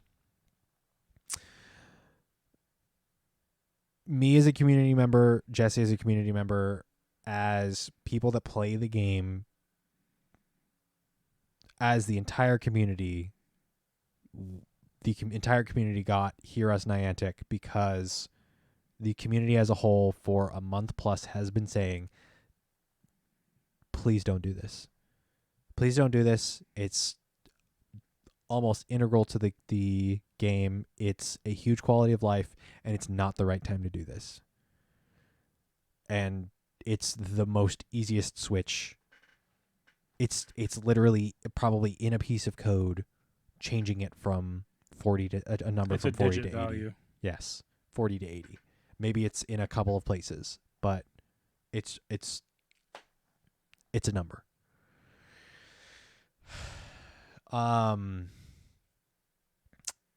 August 1st. Was it August 1st? Did it take until August that we got it, that it got trending? Yep. The community got HearUsNiantic trending. Niantic saw this. Of course, they see just, I imagine they see just about everything. Niantic sees this and puts out a response. It takes them a couple of days. Let's see, when was this posted originally? Do you want me to find out for you? Yeah, if you don't mind finding when the open letter, community letter goes posted. Niantic's official response on August 5th. If you haven't read this, it's brief enough. I'm going to read it here. 5 days ago. The community started that Yes. thing 5 days ago. So 1, 2, 3, 4. So on the 5th? Yep. That doesn't seem right. It's 5 days ago. That's when this started. The original. The switchover happened on the Monday, I think it was. That The Monday. second? The second? I When don't was- think that the community came together with that. I copied and pasted that as soon as I saw it go up, which would have been that day. And that would have been the 5th? Yes. We didn't get this response that day, the day of, though, did we? Yes. This response? Yeah, it was that evening or that morning. the Oh, morning no, after. you're right. I'm thinking they're slower than they are. Yeah, so that we got that trending. That started trending. I think I woke up at like 7. Probably because I was blowing up your phone. No, I think my alarm went off like 7, Okay. 7:30. I look at my phone first thing in the morning, which is a bad habit. I need to break that habit because then I start doom scrolling through Twitter and YouTube and hopping back and forth and all that stuff. I look and HearUsNiantic is already trending. Niantic is already trending on Twitter. You're right. That evening, it was probably around end of business day for them. Yeah, because I had already gone to bed, so I didn't see it. NianticLabs.com/blog/PGO-exploration-bonus-HL=EN. Before you go too crazy into that, Uh-huh. I just want to say thank you to everybody in the community that did reach out with HearUsNiantic. There was a good portion of people that were very strongly for this movement, and there were some that were also not so strong but were still willing to show their support. So to everyone that still supported the movement, everyone that we all feel the same way, and we'll get into this, I'm assuming, after Steven reads through their response here, but just a big thank you to everyone that was involved. I'm going to try and not tangent. I'm going to read through this probably in one go here. Okay. August 5th, 2021. There's no exact timestamp. A response to our Pokemon Go community. To our Pokemon Go community. We appreciate your letter and all of your feedback. We hear you. We are humbled by your response. Not every game has such a passionate global player base that we're fortunate enough to have. Like everyone else around the world, our team has been working very hard to adapt to the global health environment. The recent exploration bonus changes we made in the US and New Zealand are designed to restore some of the foundational elements players enjoyed prior to 2020, and reward players once again for moving and exploring. Encouraging people to explore, exercise, and safely play together in person remains Niantic's mission. Sorry, I'm distracted because they didn't do the Oxford comma? Listing 3 things, they only did a comma after the first. So, They're not English majors. I mean, neither am I. Sorry, tangent. Let me recorrect here. Back to the article. The health and well-being of players is our top priority, which is why we have implemented the new exploration bonuses in select geographies where it is deemed safe to be outdoors. Research has shown that taking walks outside is safe and confers several health benefits. Furthermore, encouraging outdoor exploration is in keeping with Niantic's mission. That said, we will continue to monitor health and safety guidance related to outdoor activities and will make future changes if necessary. We have heard your feedback about one change in particular, that of the Pokestop and gym interaction distance. We reverted the interaction distance from 80 meters back to the original 40 meters starting in the US and New Zealand because we want people to connect to real places in the real world and to visit places that are worth exploring. However, we have heard your input loud and clear, and so to address the concerns you have raised, we are taking the following actions. We are assembling an internal cross-functional team to develop proposals designed to preserve our mission of inspiring people to explore the world together while also addressing specific concerns that have been raised regarding interaction distance. We will share the findings of this task force by the next in-game season change, September 1st. As part of this process, we will also be reaching out to community leaders in the coming days to join us in this dialogue. Our goal is to build fun and engaging experiences that remain true to our mission, and we thank you for challenging us with thoughtful and constructive feedback. The Niantic team. I have feelings, but I've said I'm not going to rant here. I'm sure everyone's already heard the general opinion. I feel like I tweeted something out. I at least put something in the Discord. Welcome to the people that have continued to join the Battle Science Discord. It is open to all. If ever I have passionate feelings that I can convey in a text format, I generally will put it there.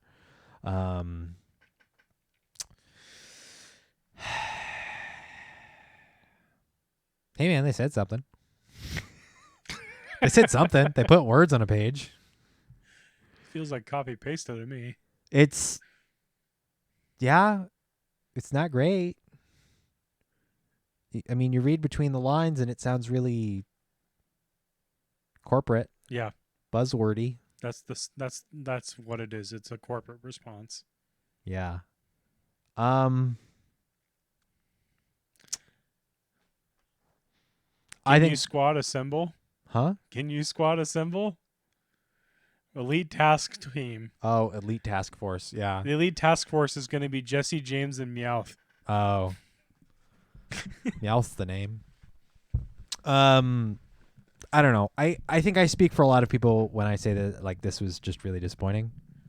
Like the lead up to this, and then this response was rather disappointing. Yeah, how much to get number 2 trending in the world is how we elicit a response. Yeah. Like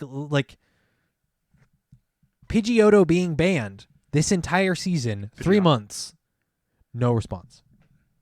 The fact that it crashed games, they're like, oh, we're looking into it. And that's it. No update. Like anything, any small thing. And I mean, this has a majority of the content creators are like, okay, well, they replied, but is that enough?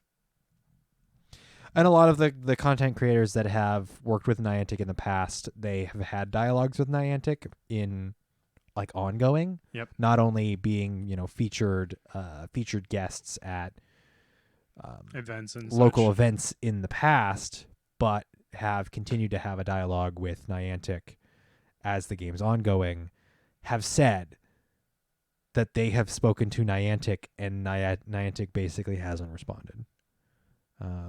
Because they're not obligated to. No, I mean, they're a capital C corporation. And that's exactly what I think people need to realize when they... So here's the long and short of my rundown of this. Niantic is a corporation, first and foremost. Yeah. I mean, they're a business. I think the awkward thing is, like, it's... When it comes to other games with passionate fan bases, there's usually more dialogue. And I think that's where the disconnect is. That's where this HearUsNiantic is coming from. And while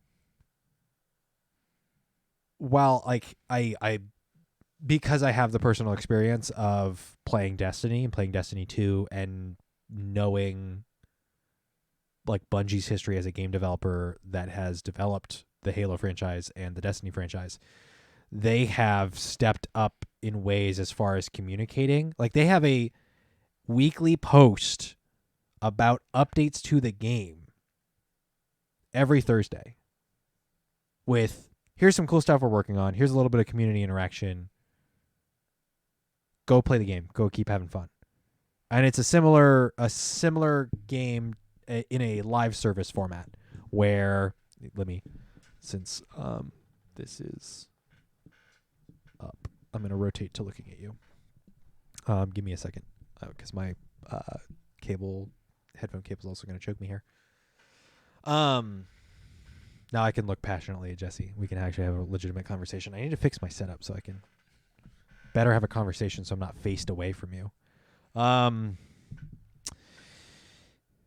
has taken great strides in the communication to the point where they've won games industry journalists and coverage sites. They've won awards as voted by those journalists for their communication. Niantic, unless they pull an entire 180, will never be in competition for any of that kind of thing. Although while they have 2 live service games that basically never turn off, they're always running. They're run by servers. They're always running it. There's always an event. There's always something going on. There's always reason to play. I'm getting into ranty stuff, aren't I? No. Not yet. The way that Niantic puts together the game and the lack of it's not the way in which they communicate. It's just the lack of the communication that is incredibly frustrating. That plenty of other games and arguably less impressive games have better communication.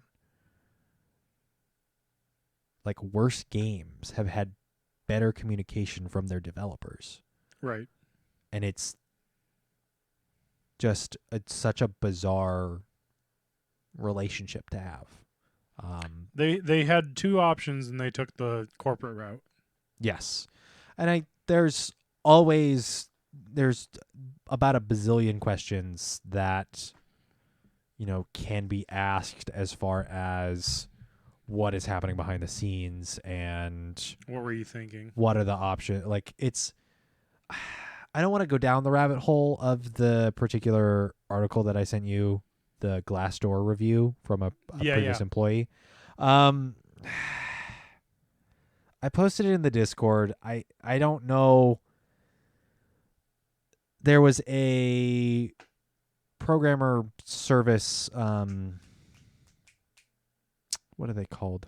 I'd have to go back to the Glassdoor article. Glassdoor, if you don't know, is where employers can review, or employees can review their employers, so that people that would be looking at a job at that particular employer can see maybe that employer isn't that great.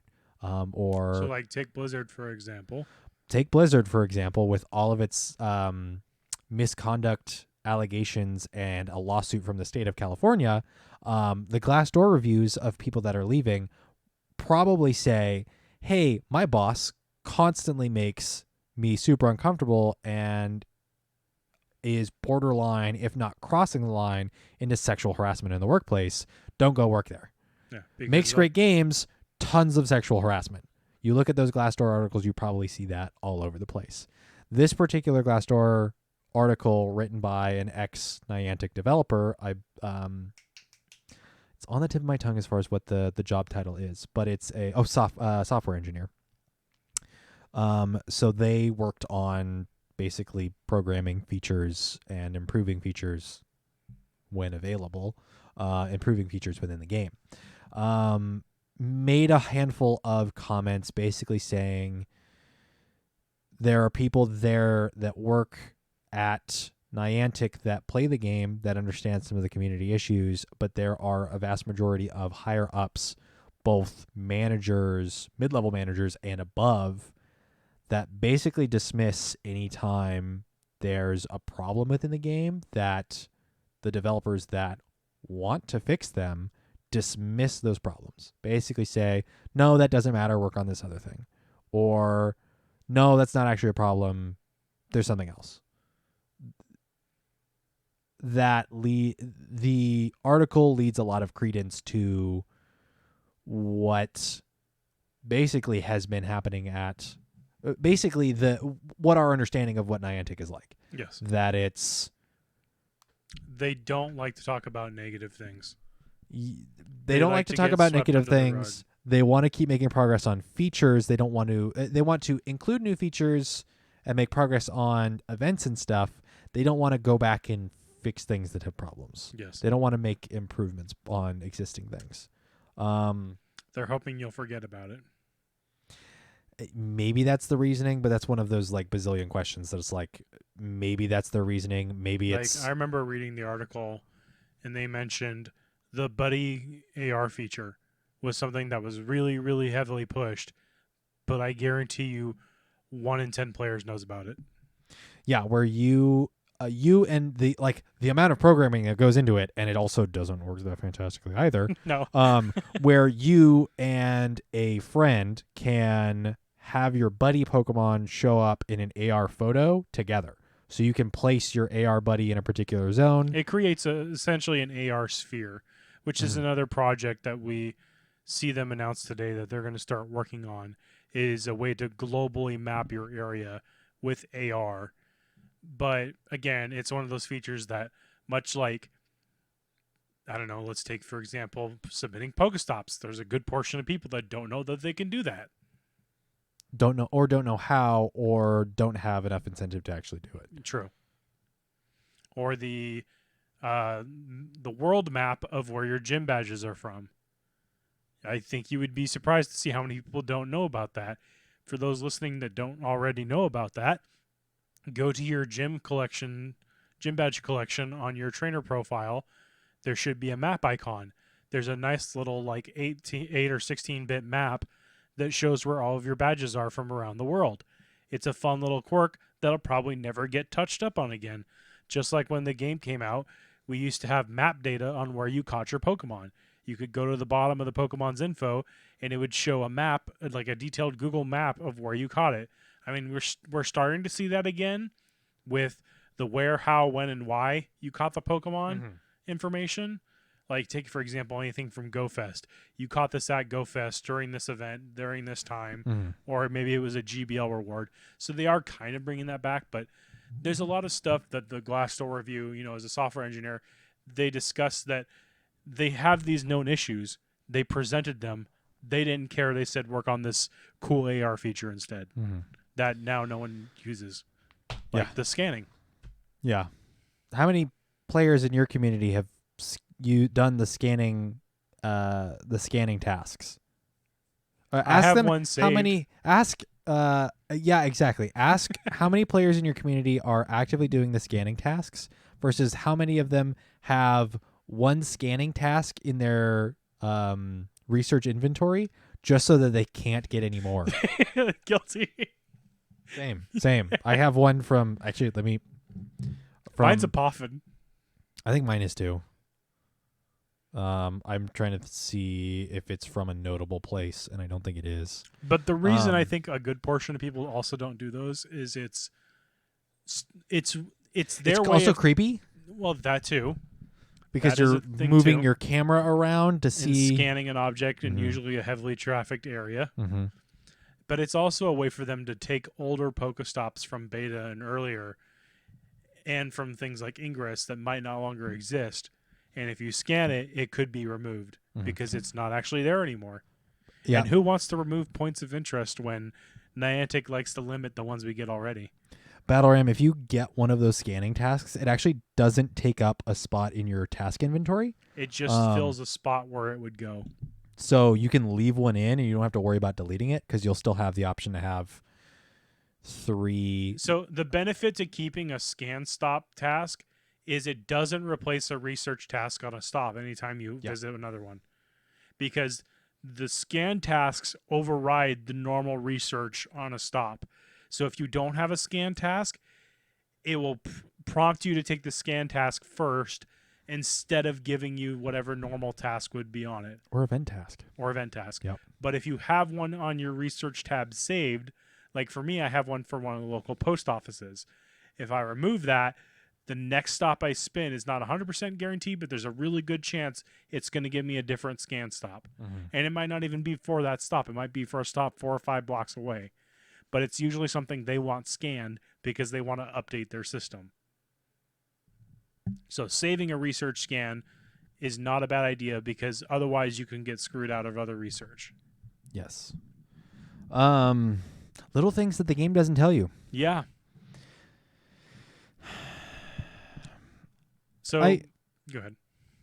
Yeah, there's just a lot of just like plus the fact that like this event in particular, Ultra Unlock 2, is I love how it's Jamar worded it. Would you like me to read it? Yes. I'll pull it up. Go ahead and keep talking. It's just disappointing. And the next event, like, I'm just like, oh, you could spend money and get some good stuff, and I'm like, I could spend money and get some good stuff, or I could spend that money on food or a new car or literally anything else, and be okay, because I don't need to spend money on a video game that is the developers just aren't caring about or caring about in a different way or something. Like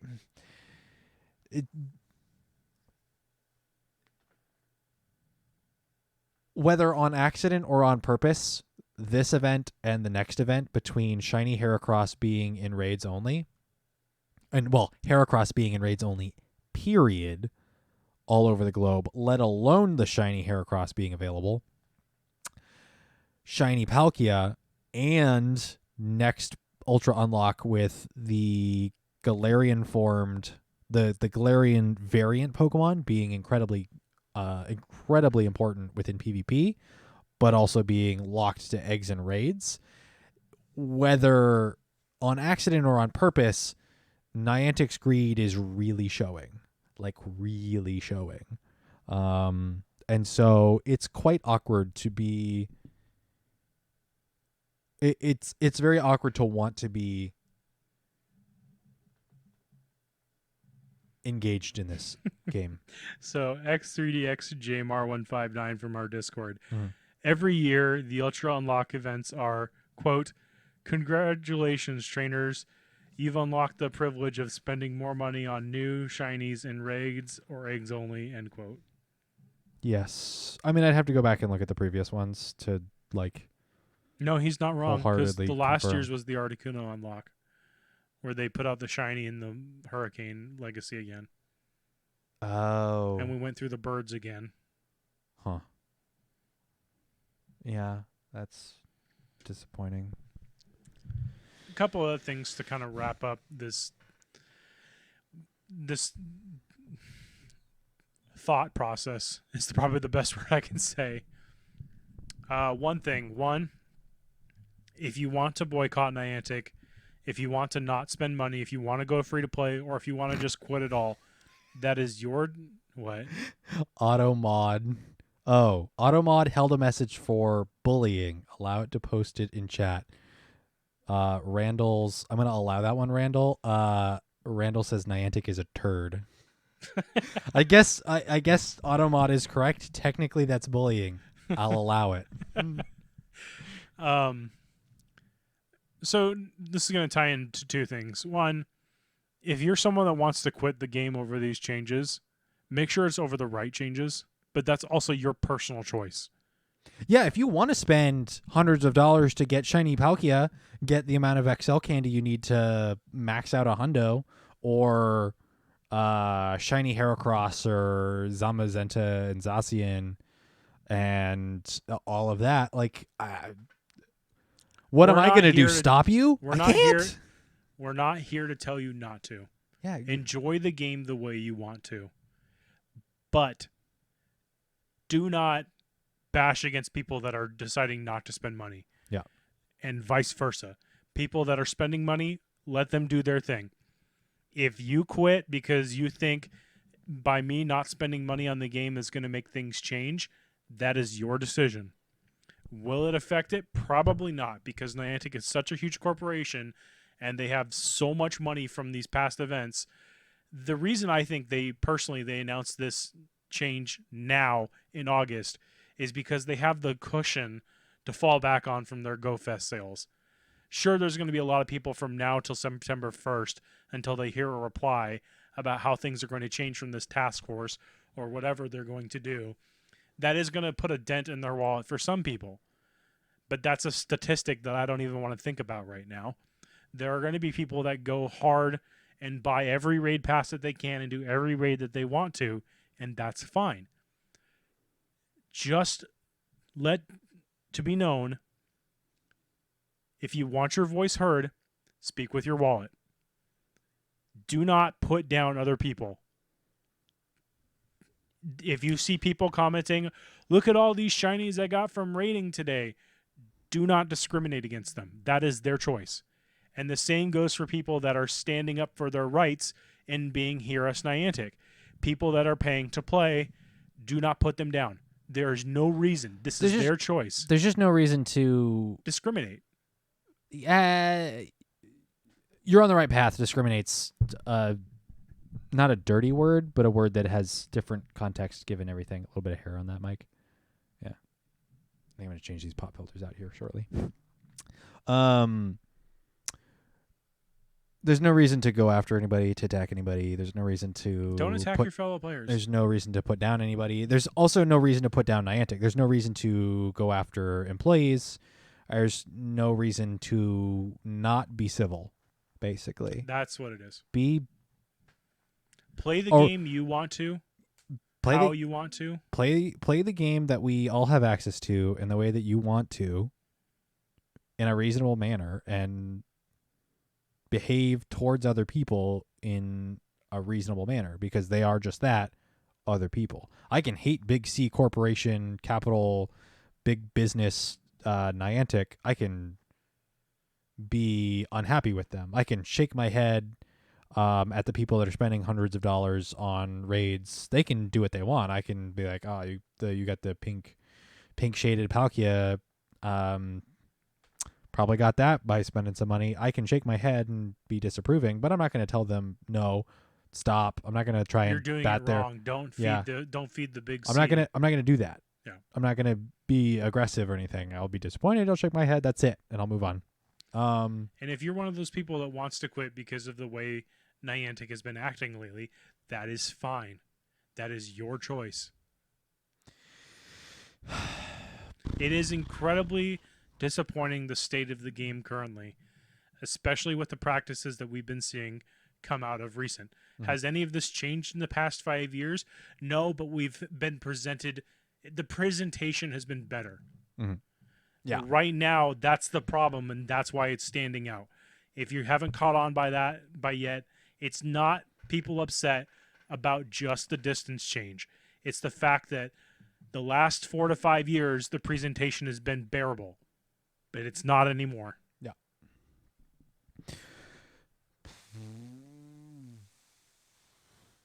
That's our hot take. Wow, it's not even that hot. I could go hot. Yeah, I think we're being incredibly reasonable here. And that's, I think, what we always try to do is just make people reasonable. Yeah. It's. I was mentioning this in Jiggly Dad's Between Two Bellsprouts last night. Mm-hmm.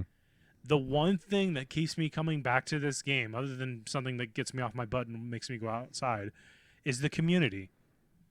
I cannot think of another video game community that has been this passionate about their game that I've been a part of. Like, I've played League of Legends. I've been part of World of Warcraft. I've done guilds. I've done D&D stuff. I've done numerous gaming cons. I've done Smash Brothers tournaments. I've done Halo tournaments. I've done physical Pokemon tournaments, like championship tournaments. None of them have been as passionate as much as the Pokemon Go community. There is something here that's different, and I think that's because it's not just in person or online. It's both. You can physically meet up with these people that you play with online and go and do things in a real world sense where other games haven't had that before. And that's something to take into consideration with Pokemon Go is think back on your other gaming communities. Where else, I mean, personally between you and I, Steven, what other gaming convention other than PAX has had us drive to Kirkland or down to Portland? On a regular basis. Yeah. Well, there's literally nothing. Yeah. Yeah. I mean, other than cons. Yeah, other than conventions, which happen once a year, if the global health Um, Hot dog eating is passionate.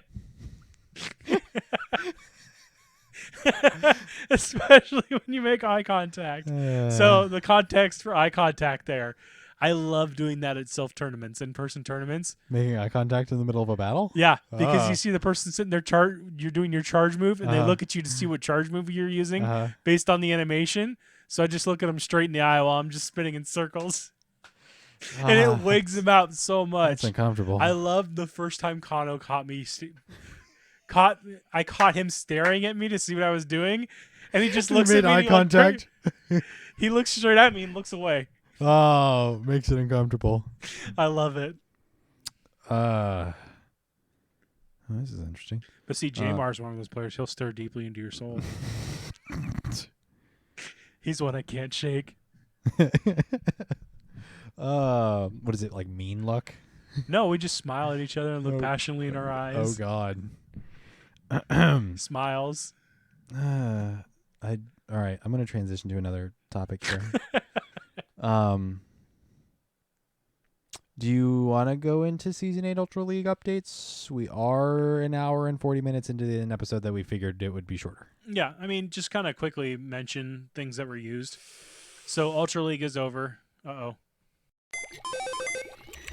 Welcome to the meta-analysis. It's meta-analysis. Yeah, it should be coming through. Oh, hi, Jamar. You heard me talking about it. All right, meta-analysis. Season 8 Ultra League Remix. Most common teams. Percentage usage with a 1.05%. That is the top. The next highest is a 0.9%. Scrafty, Jellicent, Alola, Ninetales.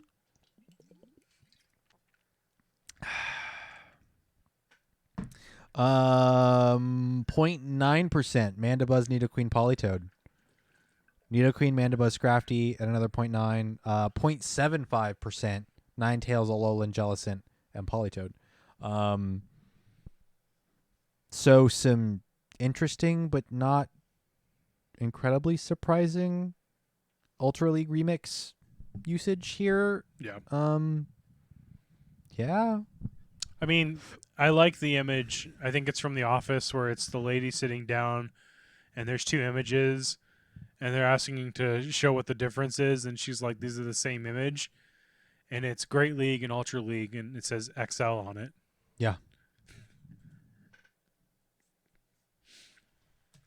A lot of XL things that performed well in Great League carried over into the XL form in Ultra. I just want you to close your eyes. Okay. And clear your mind. And without any context, I'm going to read a list of Pokemon, and you're going to tell me, I mean, you already know the answer, but I'm going to read you a short list of Pokemon, and you're going to tell me if it's Great League or Ultra League. Okay. Alola Ninetales, Politoed, Galarian Stunfisk, Scrafty, Jellicent, Nidoqueen, Snorlax, Mandibuzz, Defense Deoxys, Machamp. I don't like this. Sounds a lot like Great League, right? It sounds the same. It sounds a lot like Great League. Hey, the only thing that I left out here was Armored Mewtwo because you can't get it in Great League. Armored Mewtwo's on this list. As far as that's the top maybe 10 Pokemon that are with overall usage in Ultra League Remix. So, yeah. Yeah. Yeah. It's not great. No. Most common teams: Open Great League or Open Ultra League, Giratina, Altered, Swampert, Cresselia, Talonflame, Obstagoon, Empoleon, Alolan Muck, Togekiss, Machamp, Umbreon. God, Umbreon. The expense. Melmetal, Lapras, Venusaur. A handful of things that don't require XLs here. Does Talonflame doesn't require XL? I don't know. I didn't use one. To my knowledge, for Ultra League. It might need one or two because I think it caps out just shy of 2,500. Shush, Randall. Randall, don't give them ideas. But also, yeah, level 60 Azu in Ultra League, if that happens at some point. Gross. There then would not be a difference between It is XL. other than cost. It does require full XL? Okay, wow, gross. I mean, if you got enough of them on Community Day. I didn't get the hundo. I didn't get anywhere near That's why I haven't made one. high percentage. I don't have a hundo. Yeah, which is a shame. Same with Azu. I had the FOMO. I'll find a better one. Talon hundo level 50. Gosh, diddly darn it. That's just dumb. But also, I'm sure bulky and hard hitting, so It's makes gross. sense. Oh, where was I going? Yeah, I mean, if the level cap keeps increasing and Pokemon are able to go to level 60, other than just expense, you're not looking at any different meta between. Like, there's no reason to have difference. There's no reason to differentiate the leagues with CP between Ultra or between Great and Ultra. And then Master is the just things that perform are the ones that are performing because of their stats and moves. Yeah. That's essentially what it is. Yeah. And I mean, I'm trying to think. Alola doesn't get much better. A lot of Alola were variants. We got G-Fisk and we got Stunfisk, which were definitely going to be huge in the competitive. I don't think we're going to see much from Alola or Galar moving forward that are going to be on par with something like Politoed. It just depends on what moves they're going to put out, to be honest. Yes, that is, and from what we've seen so far, new Pokemon usually have trash moves. So, let's go a little bit exploring down in reverse order of the Alola Pokemon. G-Weezing, yeah, G-Weezing might be interesting with Charm, but its release has trash moves and it's been out for a year. 2. Jeez. Yeah. I think I caught my first one in Portland during one of the cons. Yeah, during KomoriCon, I believe. So, and that happens like October, November. So we're getting close to 2 years. The Ultra Beasts will be interesting. There's a couple maybe. Ultra Beasts. I think, like we mentioned, Buzzswole will be interesting. Stack Attacker will be interesting. Solgaleo and Lunala. Lunala is a speed based, so I don't think. I'm thinking things that are gonna like perform at lower leagues and actually perform. Okay, interesting. so we like focusing Great League. Yeah. The Jangamoo line might be interesting, which is the dragon fighting. It's second tier stat wise, maybe. I don't know. Delmise maybe is a Ghost Grass, but that combo doesn't. It's unique, but it doesn't give it a whole lot of bonuses. Ooh, Turtonator could be fun. Fire Dragon, yeah. If it's defense based, I'm afraid Mimikyu is going to be a lot like Shed Ninja, where it relies on the ability to be relevant. And it's not. It doesn't have its ability. So for those who aren't aware, Mimikyu has an ability called Disguise, where the first damaging attack it takes is completely null. It does no damage, and it's essentially a free block. But without that stat, it's incredibly attack-oriented because it's a ghost and fairy type. It's probably about as squishy as Charizard. It doesn't have evolutions, too, so it might cap out incredibly low. Yeah. We could be looking at a Farfetch'd. Tapu Fini is literally Azu legendary. That is true. But that's probably going to be one of the only relevant Guardians. Let's see. Type Null and Savali. Savali is also another one that's item-based. It's a lot like Arceus, where it's going to be dependent on the held item. It's a normal type based off of a Chimera. It's probably going to be absolute trash. Base form, yes. But if we get held items for the ability to have it change its type, maybe. If it gets that expansive move pool that it does in the main series games, maybe that could make it really. It could essentially play a Mew card role. Yeah, I mean, with what we've seen so far from Niantic's release of like move pools and stuff, I hold out no hopes. And Randall, I do remember Primarina is a water fairy. Guys, we're going in reverse order. We'll get there. We'll get there. Scoliopod. What is it? It's not Scoliopod. Glossopod, Oh, it'd be so good if it had its ability. Bugwater. A free U-turn at half damage Oh, ooh. or at half life. That would be cool. Wimpod and Glossopod, where it just eats itself out of there. There's a handful of these that have really interesting abilities that just won't come to Pokemon Go. No, and that's probably that might be one of the reasons why they skipped Alola. Is a lot of these are only relevant with their ability. Stuffle and Beware, stat-wise, I actually don't know what the breakdown is. Beware would be nuts. Let's actually pop this open. It is HP and attack weighted. Yeah. Defense, special attack, special defense, and speed. So yeah, you're probably looking at a worse. That's like a Pangoro. Yeah, that's all right. Plus having what is it? It's normal fighting. Normal fighting. Throw a ghost at it. Let's see. Salazzle won't do anything. No. It's way too glass. It could be a fun, fast poison fire type if they give it the right moves. Poison Jab and Flame Charge would be gross. Ew. Mudsdale. That could be good. Ground type. That and what's the one in the far right there? The Urchin. Toxapeck. The one it evolves into. So it's Marini and then Toxapeck. Toxapeck and Mudsdale are both incredibly bulky, but also both rely on an ability to be relevant. Wishy-Washy is going to be absolutely pointless. It's going to be a lot like Timpole. Yep. It's at the first half of its health, it becomes school form, where it becomes a giant version of itself by having an entire school of Wishy-Washy together. And then when it comes to past half health, it then goes to a single Wishy-Washy. Yeah, it's going to be terrible. I got nothing for it. Yeah, unless we see abilities added into the games. Lycanroc will be interesting. Rockruff is adorable. It's going to become a Pokemon Go fan favorite. Yeah. I can almost guarantee you that. Yeah, oh, yeah, for sure. Uh-huh. But that's an interesting one that I think could play like the Eevee, Umbreon, Espeon, where depending on the time of the day you evolve it, either turns it to day form or dusk form. Randall, you're bullying Gen 7 again. Or you're bullying you're just bullying people again.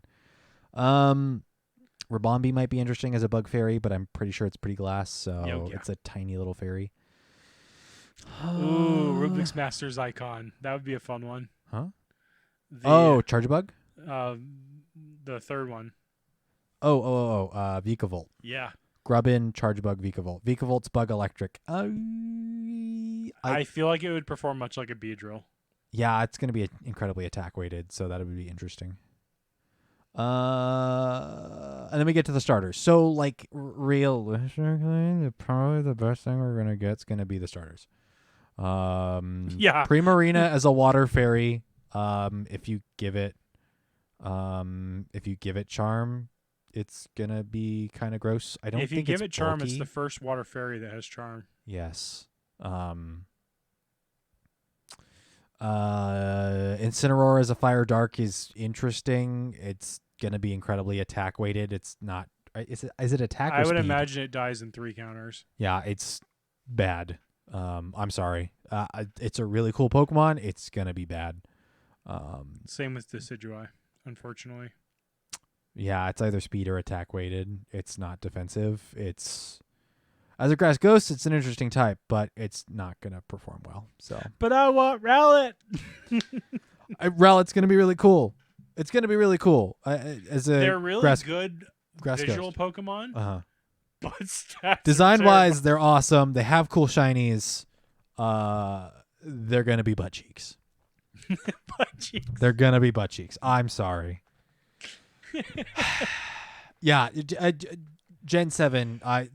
Randall, it's bullying, but you're right. Gen 7 is turds. It's not gonna be great. But I think that's the context of a lot of that's Pogo adapting to the main series games now at this point. Yeah. Okay. Because eventually abilities and items are going to have to be implemented.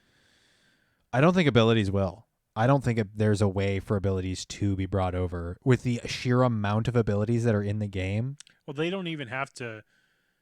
No, that's true. I was going to say if they start abilities, they can't just limit it to new stuff. They'd have to retroactively add it to everything. Yes. There's way too many. And if they do something that's non-canon, the community will lose their mind. Well, a Pokemon Go won't let them. Sure. Or the Pokemon company the won't let them. wouldn't let them, yeah.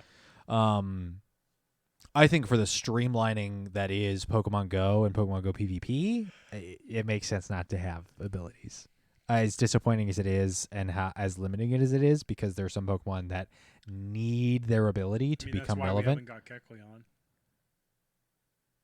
What is Kecleon's? It's a lot like, do you remember Conversion from Porygon in Gen 1? Uh-uh. When he gets hits by an attack, it turns into that type. Oh. Randall, yeah, I think held items in PvP is something that we've been talking about, or at least applying an item to modify a Pokemon before a battle. If it's similar to... More or less a Megastone is. Yeah, it's almost exactly like what Megas are, where it'll probably apply for a duration, and then a timer will start. Once the timer is completed, it will remove that ability. So, Eevee Community Day. Community Weekend, technically. Well, it's not called Community Weekend, but it is a Community Weekend. Starts Friday. Eevee Community Day Part 2. Electric Boogaloo. That's what I named the podcast last week, if you didn't notice. JRE Seawolf, or U/JRE47, as he is known on Reddit, posted a PvP analysis. What his article, I believe, is usually called Under the Lights. I thought I upvoted this. Maybe this is a different article. Basically breaking down the different evolutions and their moves, comparing them to the different metas, the different leagues, with their current moveset and with the new moveset that will become available during the community weekend. To boil it down, because we're running a little bit late, Sylveon is the biggest winner here with Psychic, the move? Psyshock. Psyshock. Actually, it's here in the article. Why don't I actually look at it? I have eyeballs, right? Right? Yeah, they pop out. Not only that, Psyshock, you are correct. Not only that, it has been reduced from 70 hearts to 7. Yes, I don't have one yet. I will have one here. Sylveon with the move Psyshock, so it will have Charm, Psyshock, and Moonblast is the preferred second move. Mm-hmm. Gives it coverage against its poison weakness. Yes.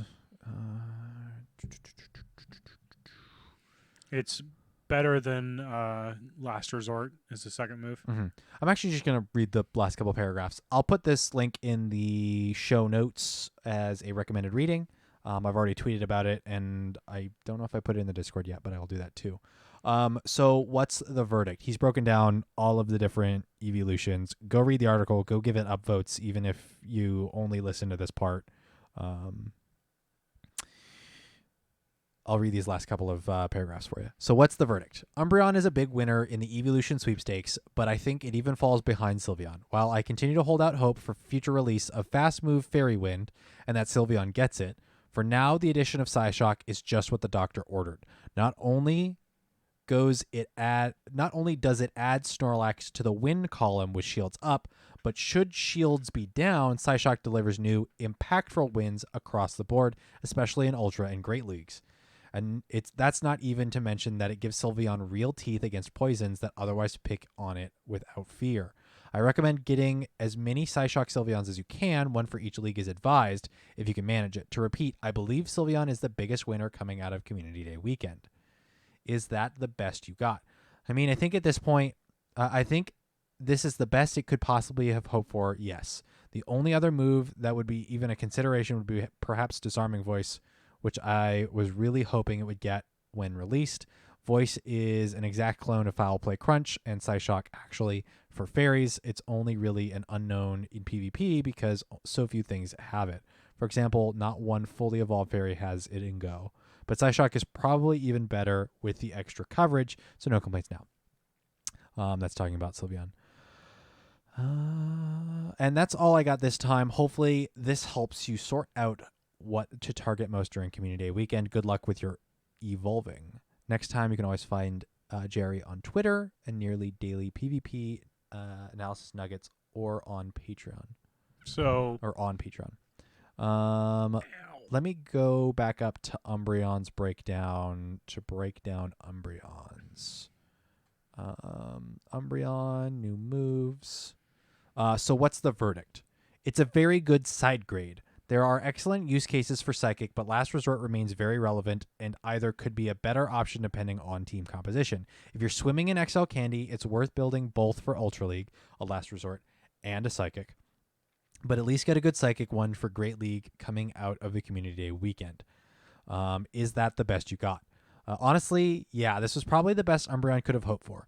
The only thing better would have been a fairy move, which would threaten opposing darks and fighters, but the only fairy move in Go that Umbreon really learns in the main series games is Charm. My goodness, could you imagine that? He has a link to Sims, so I haven't looked at them, but I imagine I thought I learned Moonblast. I don't know. That would make sense. Umbreon is a night creature. I don't know. But yeah, this is realistically the best it could have expected. Everyone's favorite or least favorite tank just got even more threatening and is easily at least among the top 2 winners coming out of the Evolution Extravaganza.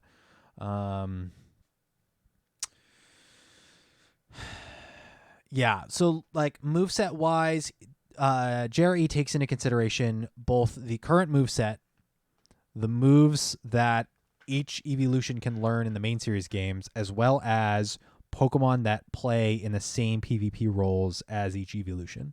So one of the things with Leafeon, with now getting Razor Leaf, or having Razor Leaf, getting Bullet Seed, and having, I think, Leaf Blade as its primary grass charge move, he directly compared it to Blossom.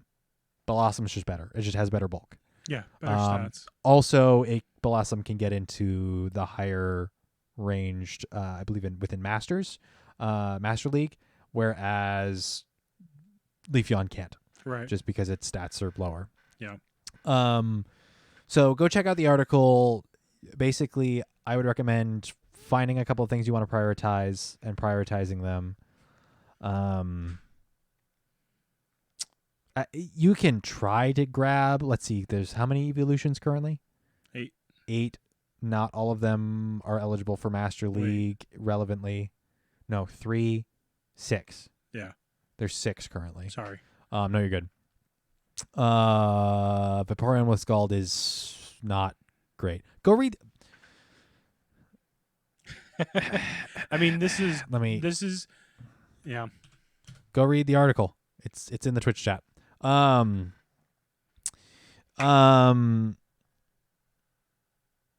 It's probably too much, even with the entire weekend to do evolutions. It's probably too much to ask, unless you're absolutely hardcore, to get a Great League, at least a Great League and Ultra League of all 6 evolutions.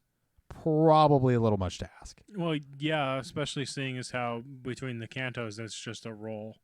Yes, incredibly. So if I have a 0, 14, 15 Vaporeon that's a rank 1, that might not be a rank 1 as Jolteon or Flareon. We don't know if they're bringing the name trick back. I really doubt they will. I would hope so. I doubt they will as well, but I very much hope so because the random roll between the Kantos, literally every other evolution you can specifically grind for. Yeah. You can hop into the lure modules of Glaceon and Leafeon. For Glaceon and Leafeon. The Johto Also, evolutions, you note can to walk mention, them. On the Glaceon and Leafeon, when you do go to evolve them this weekend, make sure you are standing on top of the lure that you want them to evolve into, and make sure the silhouette is showing the one you want to. Because if you're standing halfway between two of them, because people like to put them right next to each other, there's a good chance you could GPS drift as you go to hit the button, and it could change into something else. Yep.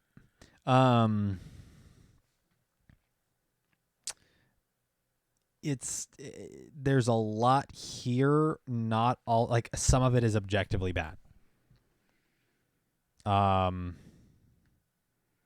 think it's Flareon that's just like, yeah, it's not good. If Flareon got superpowered, its stats aren't great. Superpower is super effective against two of the things that it's already super effective against, being steel it helps and ice. It beats rock. That's it. Helps it beats rock, but also who is using Flareon on a daily basis that superpower is going to... And it's a double debuff. It's a double debuff, and it is, I think, an equal amount of energy requirement compared to what it already has. Overheat's still better. Flareon and Jolteon got thrown down the well. Yeah, I mean, the only thing you can hope for is get all of the evolutions for all of the leagues with the moves from this weekend, and just hope that the moves that they get buffed. But or the rest of the mon gets buffed. I wouldn't say go crazy on evolving them, because one, it's a community day, everybody's going to have them. And two, if you really want to move, at this point you're going to Elite TM for it, especially with evolving random rolls for the Kantos. At this point it's more efficient just to find one and evolve an Eevee and hope to God you get the one with the right evolution and then Elite TM it later down the line. Yeah. Yeah, or you've already evolved good ones and you Elite TM. That's true. Yeah. Or if you have pre-saved. Because you could always add Last Resort and this new move.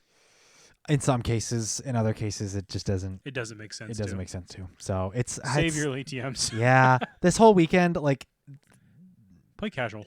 Yeah. Also with the the game climate, it's one of those things of like, I wouldn't be surprised if people just don't really care. Yeah, people probably aren't gonna care. So, I'm gonna catch some. I need to clear some box space for it though. I've got 25 spaces left. Ouch. I went through my Eevee collection. I don't have anything to be walking right now. I don't have anything to be really concerned about. So I'm ready for the weekend. I too got to clean some box space and just get some new items. Get some more items now that I haven't been collecting as often and as much as I normally used to.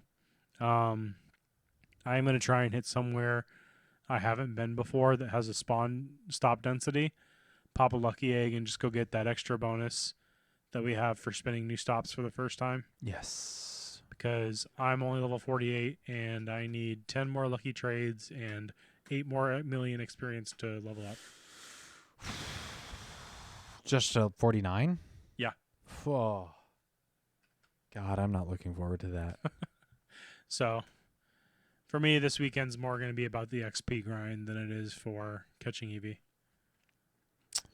Go somewhere that has maybe Tacoma or something. Go somewhere we haven't been for a while that I know I can get a good number of stops that are new for me. Also, it's 2 days. Don't forget that. It's 2 days of Eevee spawns, with 4 days of evolution of the evolution specifics. So 999 excellence isn't a problem. That's just time. That's just time. It's not like XP where I actually have to physically do stuff. I could just go find a legendary raid in GBL or legendary encounter in GBL and just sit there and throw Pokeballs at it. Because you know it's going to break out, but it's never going to run.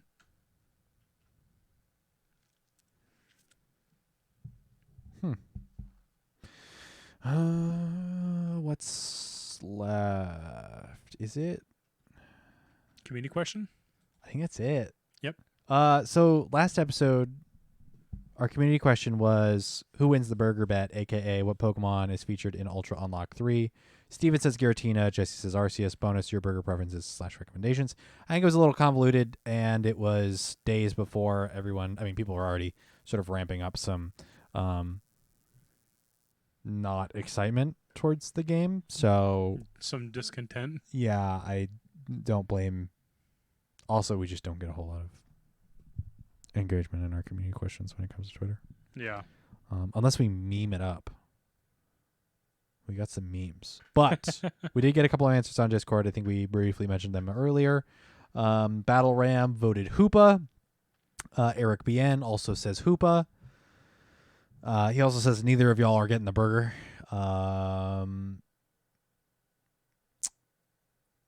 Eric says, my realistic guess is also Hoopa, but for the sake of the contest, my guess is Darkrai with its signature move, Dark Void. We didn't get that. So, I don't think anyone expected the Spanish Inquisition. I mean, Zamazenta and... No. Yes, Zacian and Zamazenta. Yeah. No one expects the Spanish Inquisition. No.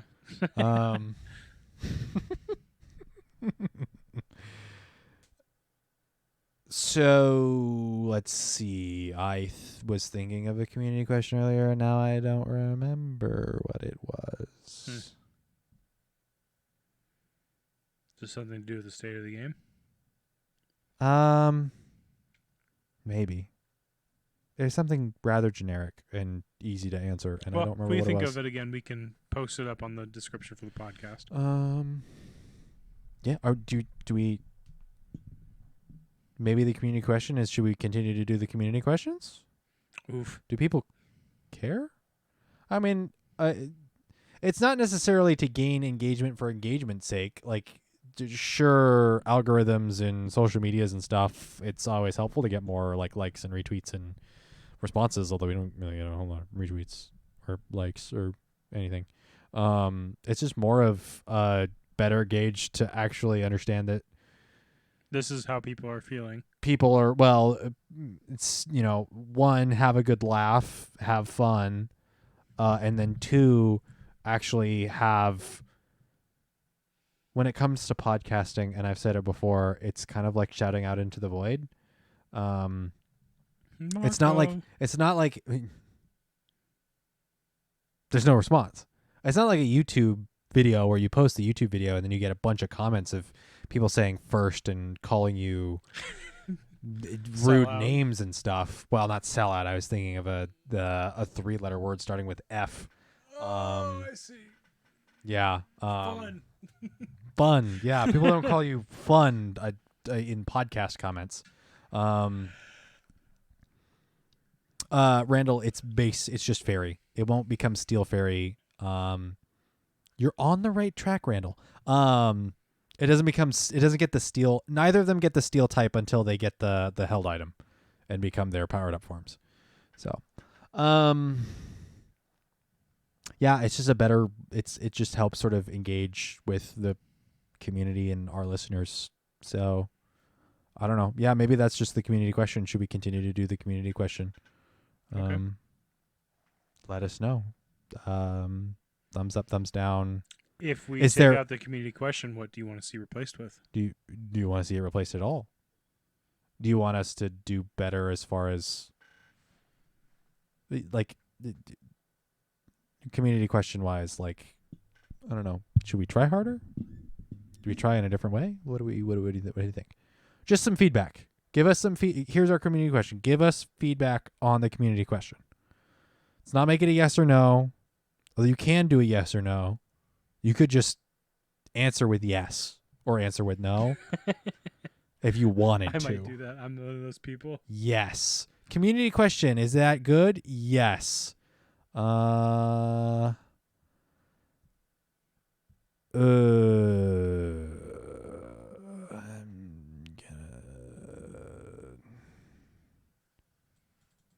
does that even mean? I'm sorry. I'm getting distracted here.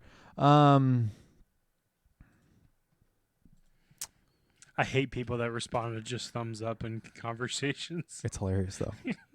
That is a pet peeve. Who wants to join me for this raid? Just thumbs up. That doesn't say yes. Yeah.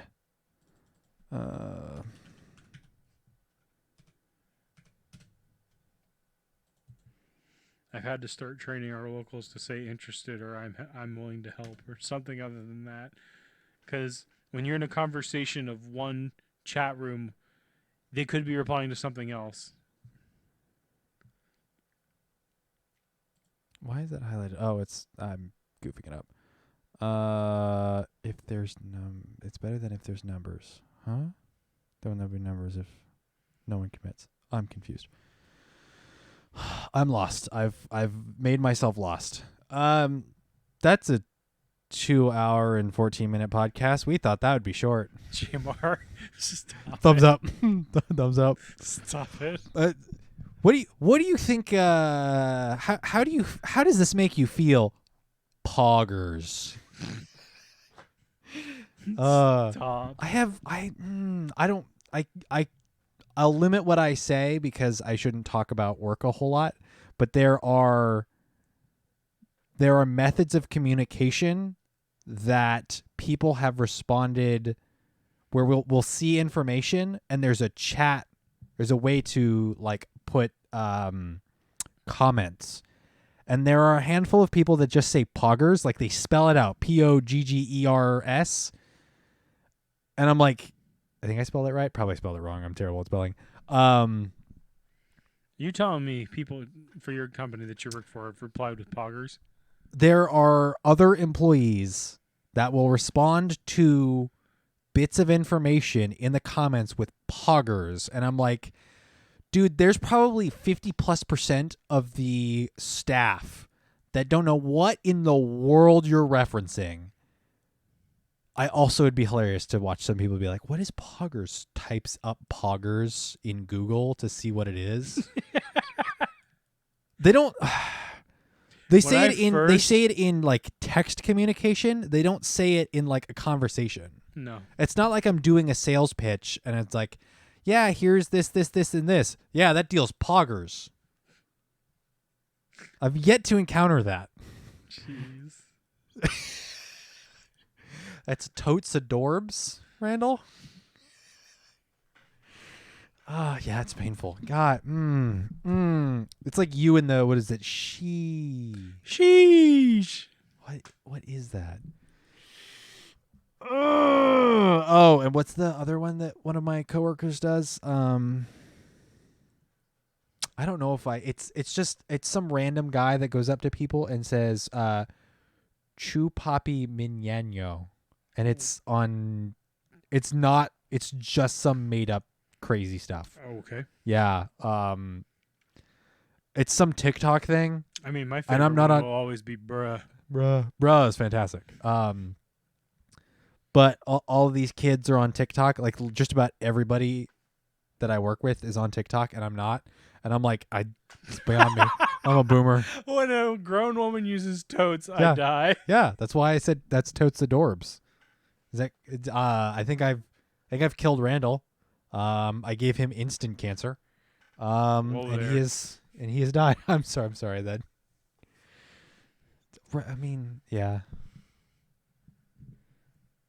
Anyways, in closing. Yeah. The caffeine has not worn off. This podcast is brought to you by caffeinated beverages. They'll get your heart rate going.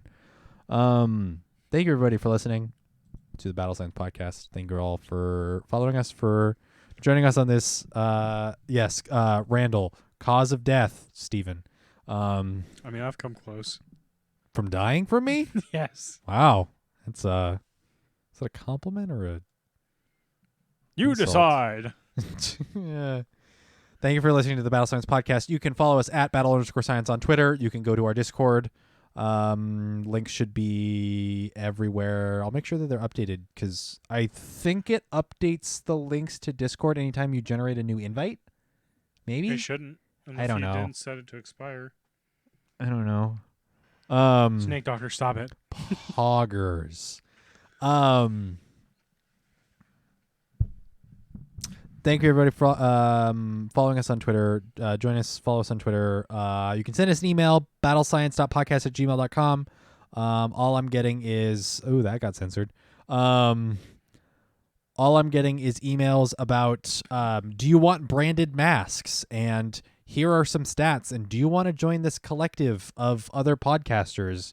And I'm like, hobby, can we like calm down, but also merch maybe incoming?